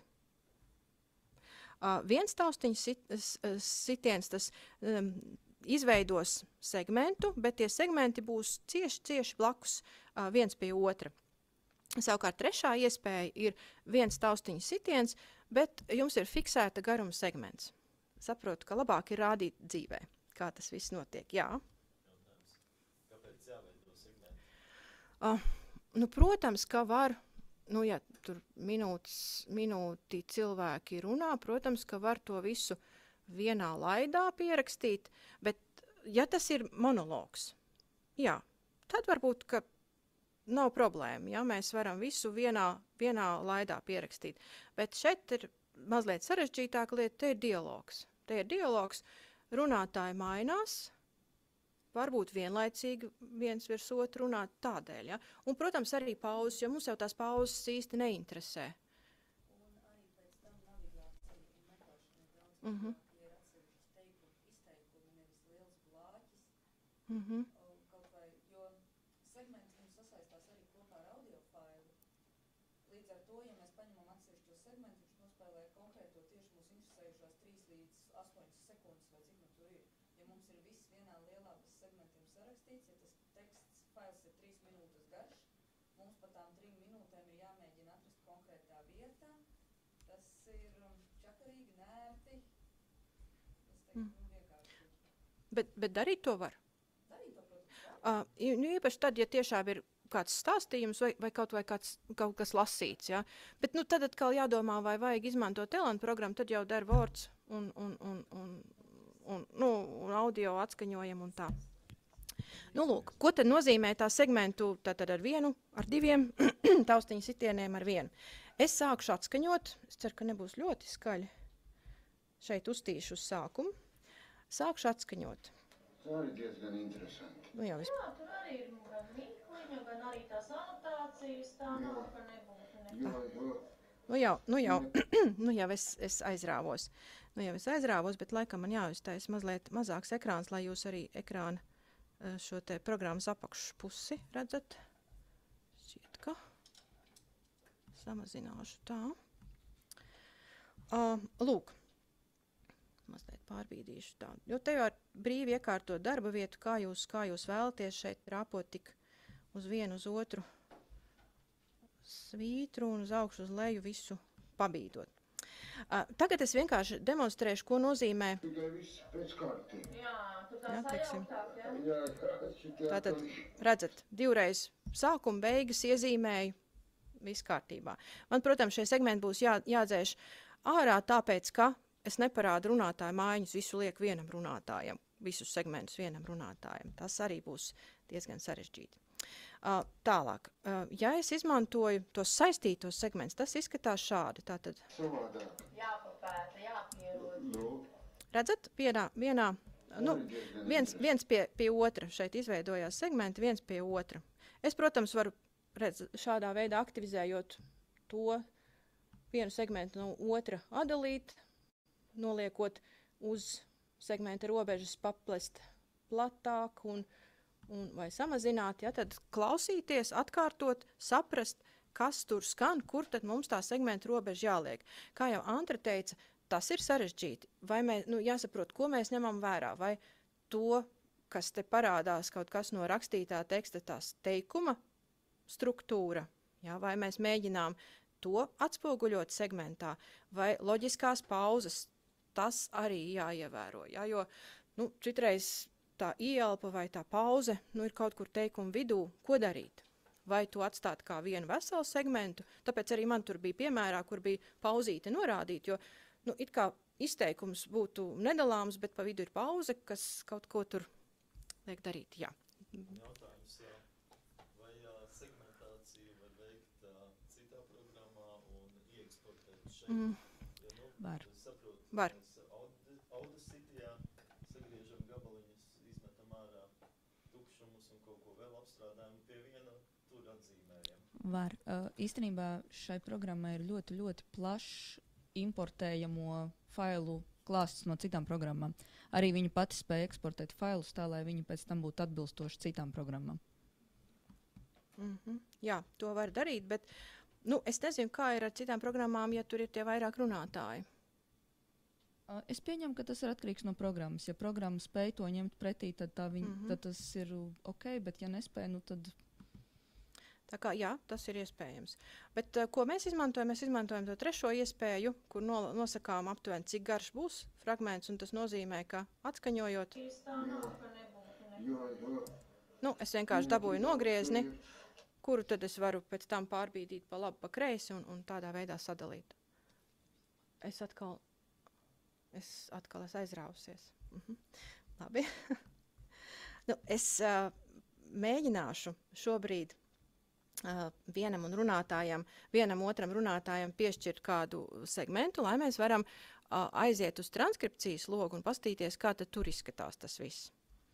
Kā tad tur tas viss izskatās tā? Nu, pieņemsim, ka man Tā ir diezgan interesanti. runātājs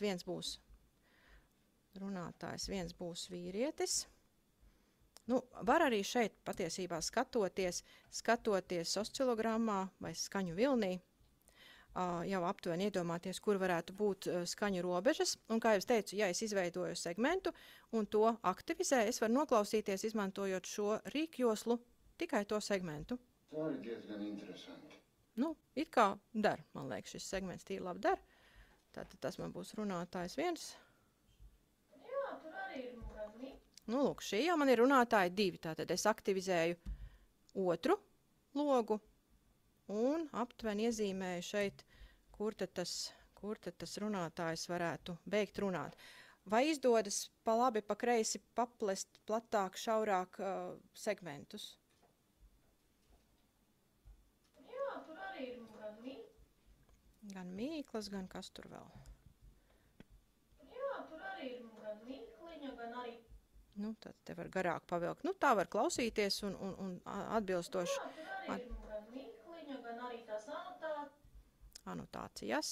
Tātad te izskatās pēc līdzskaņa S, kur tad varētu beigties.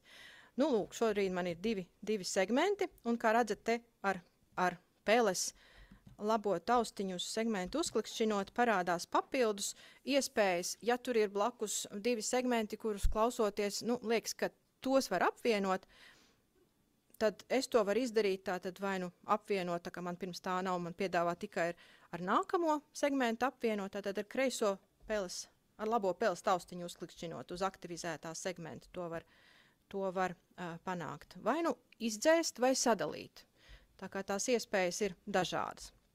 Nu, pieklājības pēc vēl mazliet uz priekšu paiešu šim audio failam, lai mums ir ko, vismaz pāris frāzes, ko transkribēt. Es tā nav, ka nebūtu ne.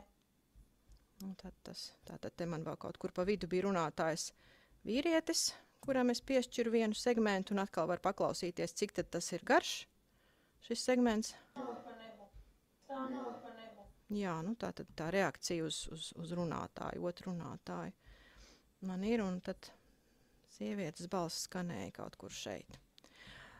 Nu, lūk, nu, šādi tas tiek darīts. Nu, jāatzīst, ka arī mums, tā kā pamatā kāds melnraksts tiek sagatavots, izmantojot runas atpazīšanas sistēmu, un arī runātāji aptuveni tiek sadalīti runātāju izteikumi tiek sadalīti segmentos.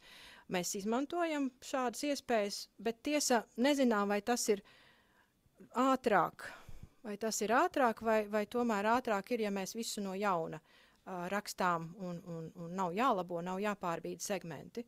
Tur droši vien, ka Ilze arī var izteikt savu komentāru pēc tam par to, kā ir ērtāk, jo sākumā arī viņām tika piedāvāts melnraksts, atšifrēts teksta melnraksts, kur bija it kā domājam tikai mazliet jāpalabo, bet beigās jau bija diezgan pašām jāiesaistās un jālabo.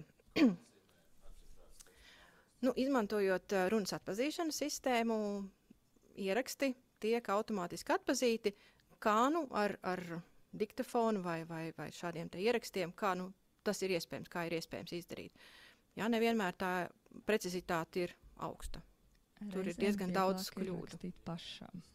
To jautāt, es iedomājos par pētnieku, kurš varbūt grib nevis dabūt perfektu korpusu, vai kaut kādu iemeslu dēļ viņš grib automātiski atpazīt. Tas vispār ir iespējams, vai tas nav tas, ko dara Elan? Elan to, nu vismaz latviešu valodai nē, bet pie tā mēs strādājām Latvijas projektā un droši vien uz projektu otru pusi šāda platforma tiks piedāvāta, kur izmantojot visus šeit savāktos apstrādātos datus, mēs piedāvāsim pētniekiem iespēju ielādējot platformā savus audio ierakstus, iegūt melnrakstu, kur iespējams sadalīts arī runātājos, lai tad tāda rediģēšana, cerams, ka maza pēcrediģēšana jāveic, bet nu, tas ir tas mērķis, kāpēc mēs arī šos datus vācam. Tie nav studijas ieraksti, tie ir ar dažādām ierīcēm vākti, lai varētu pētnieki izmantot, teiksim, ekspedīciju materiāls atšifrējot. Jā. Tāds Hugo LV Principā, jā, jo Hugo pamatā ir veidots izmantojot to manis minēto 100 stundu korpusu, kur bija tātad ziņu ieraksti, plašsaziņas dažādi raidījumi un diskusijas, kur pietiekami kvalitatīvi tie dati bija. Ja, kur mēs arī pamēģinājām dažus ar diktafonu ierakstīts, nebija tā precizitāte tik laba. Ja, tā kā cerams, ka būs visiem noderīgi.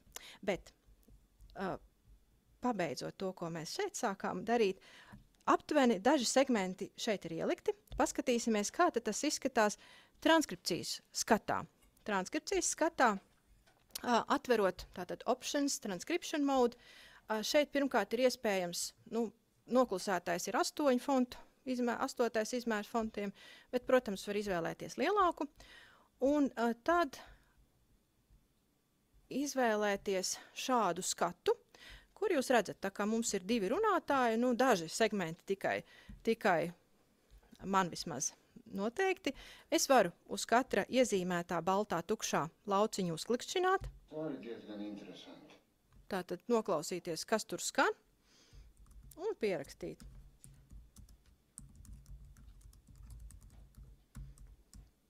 Vai tur interesanta vai interesanta, tad tur tas atkal, ko jūs gribat, cik precīzi pierakstīt to runāto. Jā, tur arī ir gan mirkliņa, gan arī tās anotācijas. Tad atkal te var vai atskaņot, uzlikt tā, lai automātiski atskaņojas un tam līdzīgi. Es vienkārši šobrīd kaut ko ierakstīšu, lai būtu.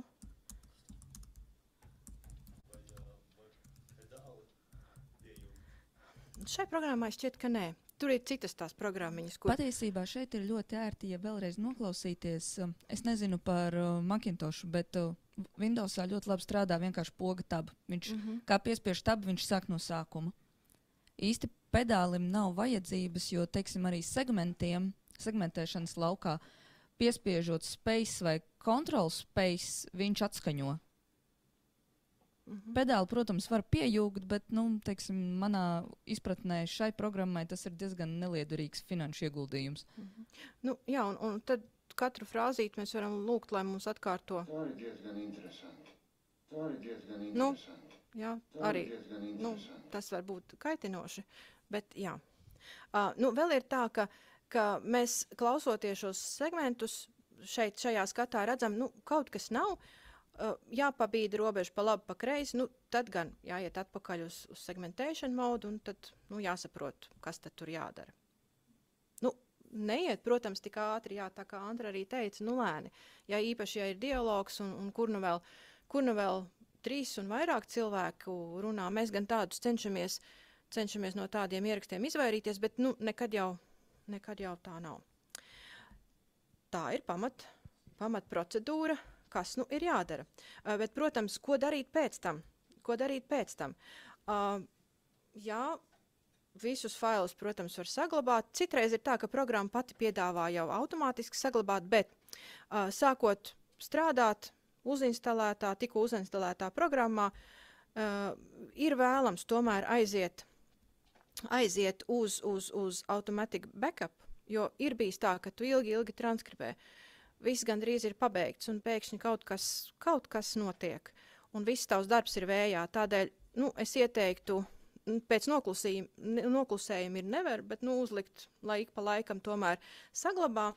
Un ko ir labi vēl šeit iespējams izdarīt, teiksim, ja ir 2-3 runātāji, tas varbūt nav tik būtiski, jo katrā failā ir jādefinē citi runātāji. Labi, ja tie atkārtojas, tad var izmantot šo save as template. Ja tur ir jau tāda hierarhiskāka struktūra, teiksim, tur ir tulkojums, tur ir, jo es skatījos, piemēram, angļu valodas datiem, kas šeit ir transkribēti, jau pa morfēmām ir sadalīts. Ja? Tad ir būtiski to hierarhiju saglabāt, lai tev atkal no jauna atverot failu nav jāveido tad save as template, tad tas palīdzētu to izdarīt. Un vēl ko noteikti jāatceras, ka jāizmanto viens un tas pats nosaukums, jo tas automātiski, teiksim, verot EAF failu vaļā, paķer līdzi audio-video failu. Protams, ja tas nav, var atrast, kur tad mapē man ir paslēpies tas īstais, bet tur var sanākt jukas un tam līdzīgi. Tātad saglabāšana, un, protams, jūsu darbu ļoti ērti var eksportēt. Un te jau ir tas, ko, protams, var arī ielasīt dažādās programmās, veidotus failus tajā pašā prāta, ko fonētiķi izmanto, chat, kas bērnu runas apstrādēja, analīzēja, plaši tiek vēl aizvien izmantots. Tāpat ir arī ar eksportēšanu. Jūs varat dažādos formātos savu transkripciju eksportēt. Redzat, kas man likās tīri interesanti, ko mēs arī parasti izmantojam, traditional transcription teksts, tad, protams, var, ja ir vairāk faili transkribēti, var izvēlēties, teiksim, visos jūs transkribētajos failos vienu runātāju, vai tikai izvēlēties, ko gribat saglabāt. Un es izvēlējos tātad, lai būtu man runātāji norādīti, lūk, šādu tekstu failiņu ieguvu ar visām tām pazīmēm. Ja es izvēlētos include timecodes, tad tur būtu mazliet sarežģītāks skats, kur būtu arī tie segmenti sasaistīti ar laika joslām. Jā. Saprotu, šitien, kur ir tas eksporta mēs nodarbojamies ar to metadatu eksportēšanu. Pats audio netiek eksportēšana, saiknes saglabājas, ja mēs paturam to pašu nosaukumu. Jā. Mēs būtībā priekš savas ērtības varam izvēlēties, kādā formātā mēs tos metadatus redzam. Tie nav gluži metadati, bet tur ir tas pats transkribētais teksts arī. Kas arī, ja tur kaut kāda garāka ekspedīcija ir atšifrēta, ekspedīcijas ieraksts, tad saglabāt teksta formātā un pēc tam jau jebkur var likt iekšā apstrādāt tālāk. Ja, bet atverot to EOF failu un šajā programmā, tad automātiski, protams, ka tiks atvērts audio. Vai ne, Guna? Tas būtu Elan programma automātiski tiks atvērts Jā. audio. Šis, ko Ilze parādīja, tas ir traditional transcript teksts, kas nozīmē, ka pamatā jūs dabūjat ārā tīru transkripciju no sērijas drukāt grāmatā. Tur ir arī tas interlinear teksts, kur man liekas, ja es pareizi atceros, tas bija tas, kas rādīja arī audio failu segmentu sākumu laiku, beigu laiku, tam līdzīgi, un arī citi no tiem saglabā arī segmentu sākumu laiku, beigu laiku, un var tikt piesaistīti atkal konkrētajiem audio failam, piemēram, citā programmā. Jā, un šeit tas, ko es teicu, kur ir include timecodes, ja es būtu atzīmējusi šeit, tad man arī būtu tā segmenta laika nogriežņa. Bet vēl, ko es gribu parādīt, kas man likās ļoti interesanti un varbūt noderīgi, pat, ka es varu vai vienā, vai šobrīd transkribēti, vai arī vairākos transkribētajos failos, es varu izvēlēties, lai man piedāvā vārdu formu sarakstu. Tur nedod dubultā, bet tur saliek alfabēta secībā, nosacīt, ja tur varbūt tie garie īsie patskaņi kaut kā citādi sakārtoti latviešu valodas, bet patiesībā iedod visus tos vārdu formas, kas jūsu transkribētajā tekstā ir sastopami. Un tas, man liekas, diezgan noderīgi, teiksim, ja jūs vairākus failus transkribējat, kur ir viens un tas pats runātājs. Tad tas varētu noderēt. Ja tur ir, es šobrīd, lai parādītu, kā tas darbojas, 3 failus šādā veidā saglabāju, un te var redzēt, cik tad tur unikālie vārdi un cik tad ir tie, kas atkārtojas. Tur gan tiesa, protams, arī ieliek vārdu sarakstā tos, kas man ir atzīmēti kā neskaidrie, vai figūri iekavās, vai kā, tad dažādas arī simbolus tur, protams, ieliek. Bet šī iespēja man likās tāda diezgan noderīga tieši lingvistiskiem pētījumiem, kas varētu palīdzēt. Man personīgi visvairāk patīk tieši iespēja redzēt tos neskaidros vārdus, simbolus pārteikšanās, jo ikdienā strādājot kaut kādiem pārsvariem, viņi parasti fokusējas uz to normālo valodu. Man liekas, te būtu bēdīgi, ja to izmest ārā, bet tas tieši piešķirt tam runas korpusam to atšķirību. Te ir visi. Šobrīd te arī redzams tas bija, kur mēs vēl aizvien nevaram saprast, vai tomēr rakstīt šādu formu vai skaidrot, ka tas ir bija, un mēs izrunājam to, kā bija, vai, jo it kā jau tā ir sarunādai ļoti tipiska forma, tas pats esu un tam līdzīgi, tās ir, tik tipiskas, un Guna arī tikko rakstīja par kaut kaut izrunu, tur kaut kas, kaut ko, nu, tur tas vienkārši ir zudis. Jā, nu, tas ir tas, ko mēs jau tagad analizējot tos datus redzam, ka tur interesantas lietas ir. Tā kā lūk, nu, tas ļoti, ļoti īsi, protams, mēs varētu vēl ilgi darboties ar šo programmu. Tā kā mazs ieskats, bet jāsaka, jo vairāk jūs ar to darbosieties, jo nu, draudzīgāk tā jums liksies. Un vēl tur ir tās iespējas, kur mēs esam mēģinājuši, bet nu, jā, ko arī var izmantot, ka lūgt, lai programma, es parādīšu, kur tas ir, ja nu vēl man ir dota kāda iespēja izteikties, kur tas ir, tā vēl ir iespēja ielasot jaunu failu, annotation mode, šeit ir recognizers. Teiksim, nu, mēs runājam par latviešu valodu, bet tikpat labi varbūt jūsu darbības lauks saistīts ar angļu vācu valodu. Tad, protams, tās iespējas, kas te ir iestrādāts, ir daudz plašāks. Bet ko var izmantot šeit, ielasot audio failu, var lūgt, lai, tātad webmaus, tas ir ar vācu valodu saistīti rīkopa, bet šeit ir silence recognizer, kur var piedāvāt arī jau, lai sasegmentē ņemot vērā klusumu, tātad pārtraukums runā. Arī to var mēģināt izmantot. Tad tas būtu tādēļ, tad varētu arī neizmantot kādu citu programmu. Tas būtu arī izmantojams latviešu valodā. To var izmantot latviešu valodā, bet citas šeit, redzat, te ir arī dažādas papildus iespējas, nu, kas, diemžēl, latviešu valodai nē, nu, redz, tekstu speech, ja, kur tāds tur jau tā runas tehnoloģijas un tam līdzīgi, bet to var paskatīties, pamēģināt, nu, tieši strādājot ar citām valodām. Silence apzinējām, var kaut kādas parametrus mainīt. Cik es pati to neesmu darījusi, bet iespējams, jā, iespējams var. Ir arī citas iespējas, kā tos tukšuma, klusuma segmentus noteikti, tas ir ejot caur tieru, tur gan var mainīt, jā.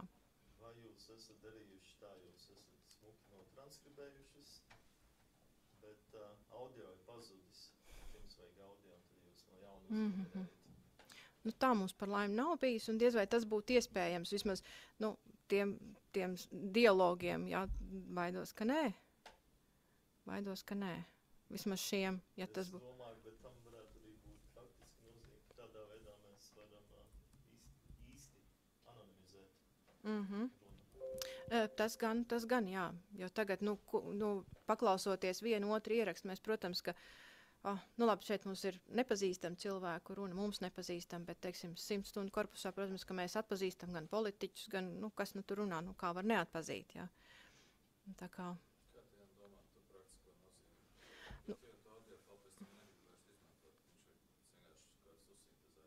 Jā, es gribēju teikt, tas vairāk izklausās pēc runas sintēzes. Runas sintēze tā ir, jā. Problēma ir tāda, ka, leksikas pētīšanai šādu uzsintēzēts fails atpakaļ īsti nekaitēs, bet, ja mēs sākam pētīt runas intonāciju, skaņu veidošanu un vispārējo to, kas ir individuāli tieši cilvēkam, nevis vienkārši kādai sintēzētai balsī, tas pazaudē ļoti, ļoti daudz.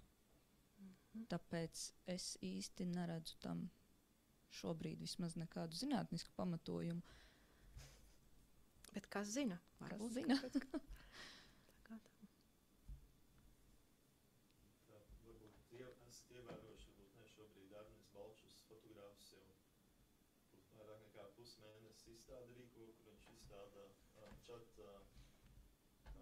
mākslīgā intelekta radītas fotogrāfijas. Katru dienu ir jauns temats. Tas, protams, ir vairāk mākslas projekts, bet nu jā, arī šos runas datus var izmantot mākslīgi radot. Un tas arī tiek darīts patiesībā, jā. Bet vai to vajag? Es pieņemu, ka tas ir atkarīgs no mērķa. Kas ir tas, ko beigās gribās dabūt? Redzēt. Nu tā, paldies. Ja ir jautājumi, tad, protams, mēģināsim atbildēt. Gribētu aicināt klātesošos, kas vēl nav runājuši un nav pasākumu vadītāji. Kāds pacēl zūmiņā roku? Labi, un Natālijai dosim vārdu, un tiem, kas klātienē, arī izdomāt katram pa vienam jautājumam. Natālija, lūdzu. Mēs tev laikam nedzirdam. Vai tu vari? Tur tādu mikrofonu zīmīti jānospiež.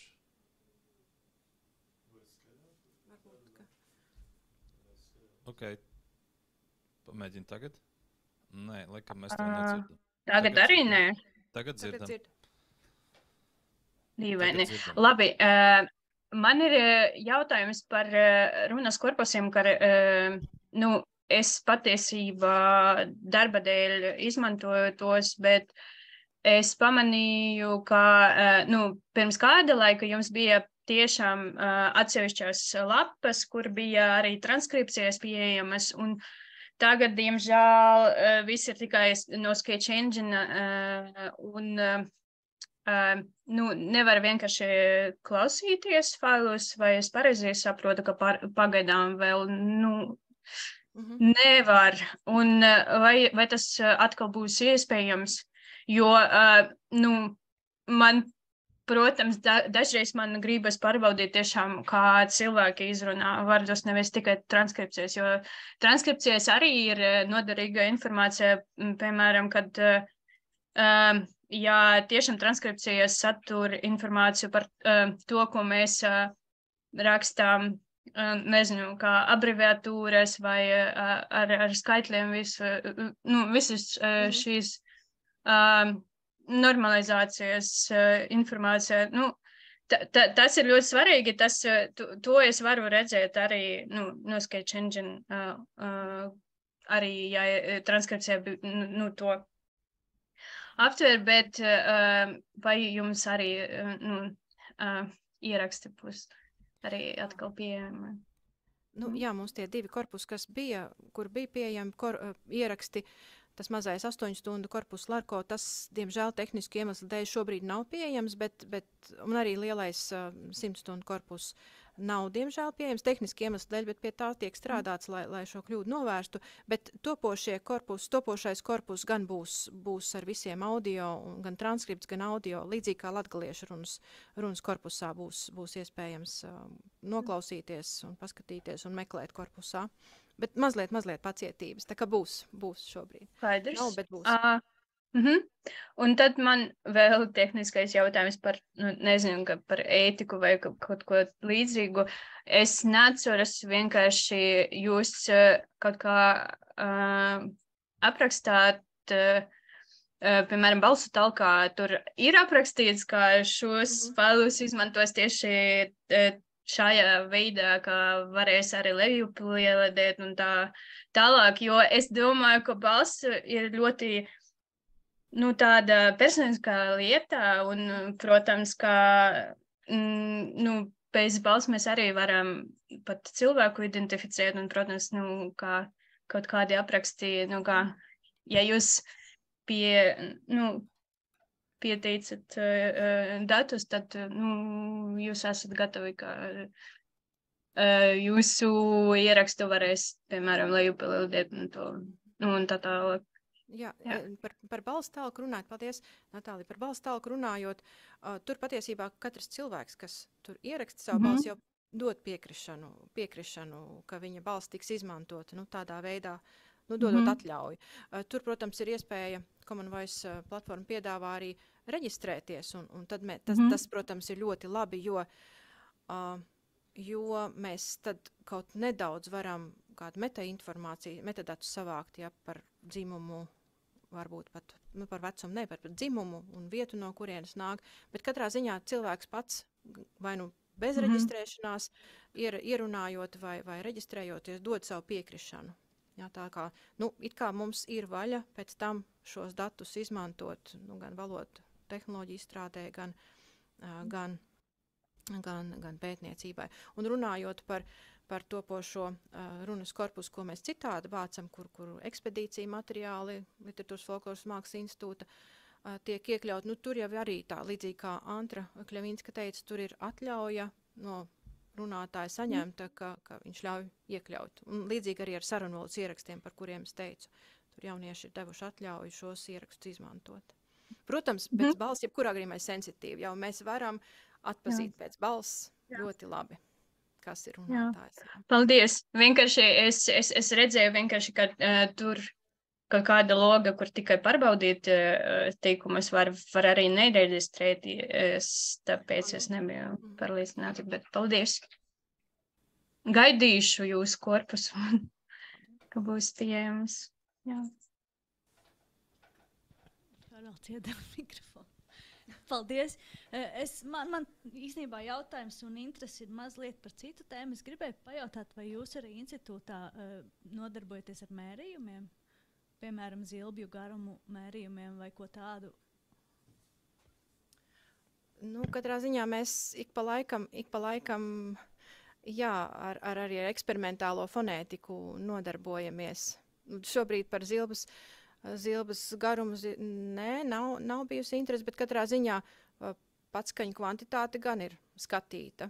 Patskaņu kvantitāti mēs esam ar Gunu kopā pētījuši tieši spontānā runā, īpaši jau runājot par patskaņu kvantitāti neuzsvērtajās gala zilbēs, kur dažādi brīnumi notiek, kur patiesībā mēs ne tikai saīsinām divreiz to gala zilbes īso patskani, bet vispār pazaudējam, ko klausoties teikumu mēs pat nedzirdam, bet paskatoties spektrogrammā, oscilogrammā, patskaņa nav. Tā kā, jā, ik pa laikam mēs arī pievēršamies eksperimentālās fonētikas pētījumiem.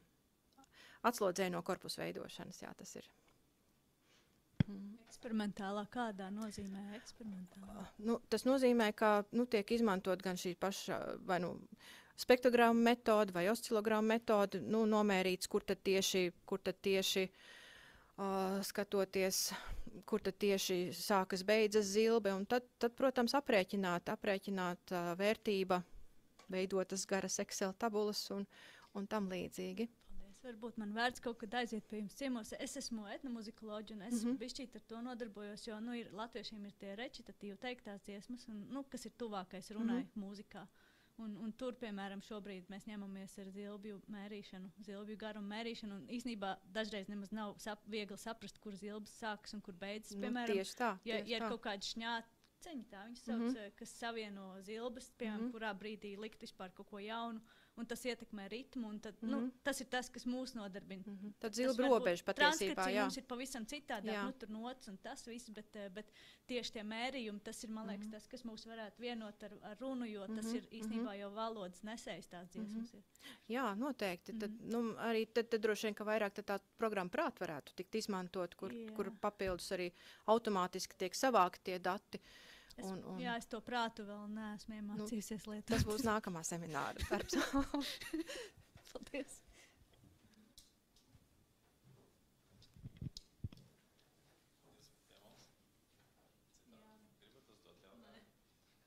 Labi.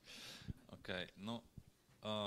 Mums ir bijuši ļoti aizraujoši gandrīz 2 stundas. Mēs esam pārsnieguši visus solījumus. Es gribu teikt milzīgi paldies Ilzei, Gunai, Antrei.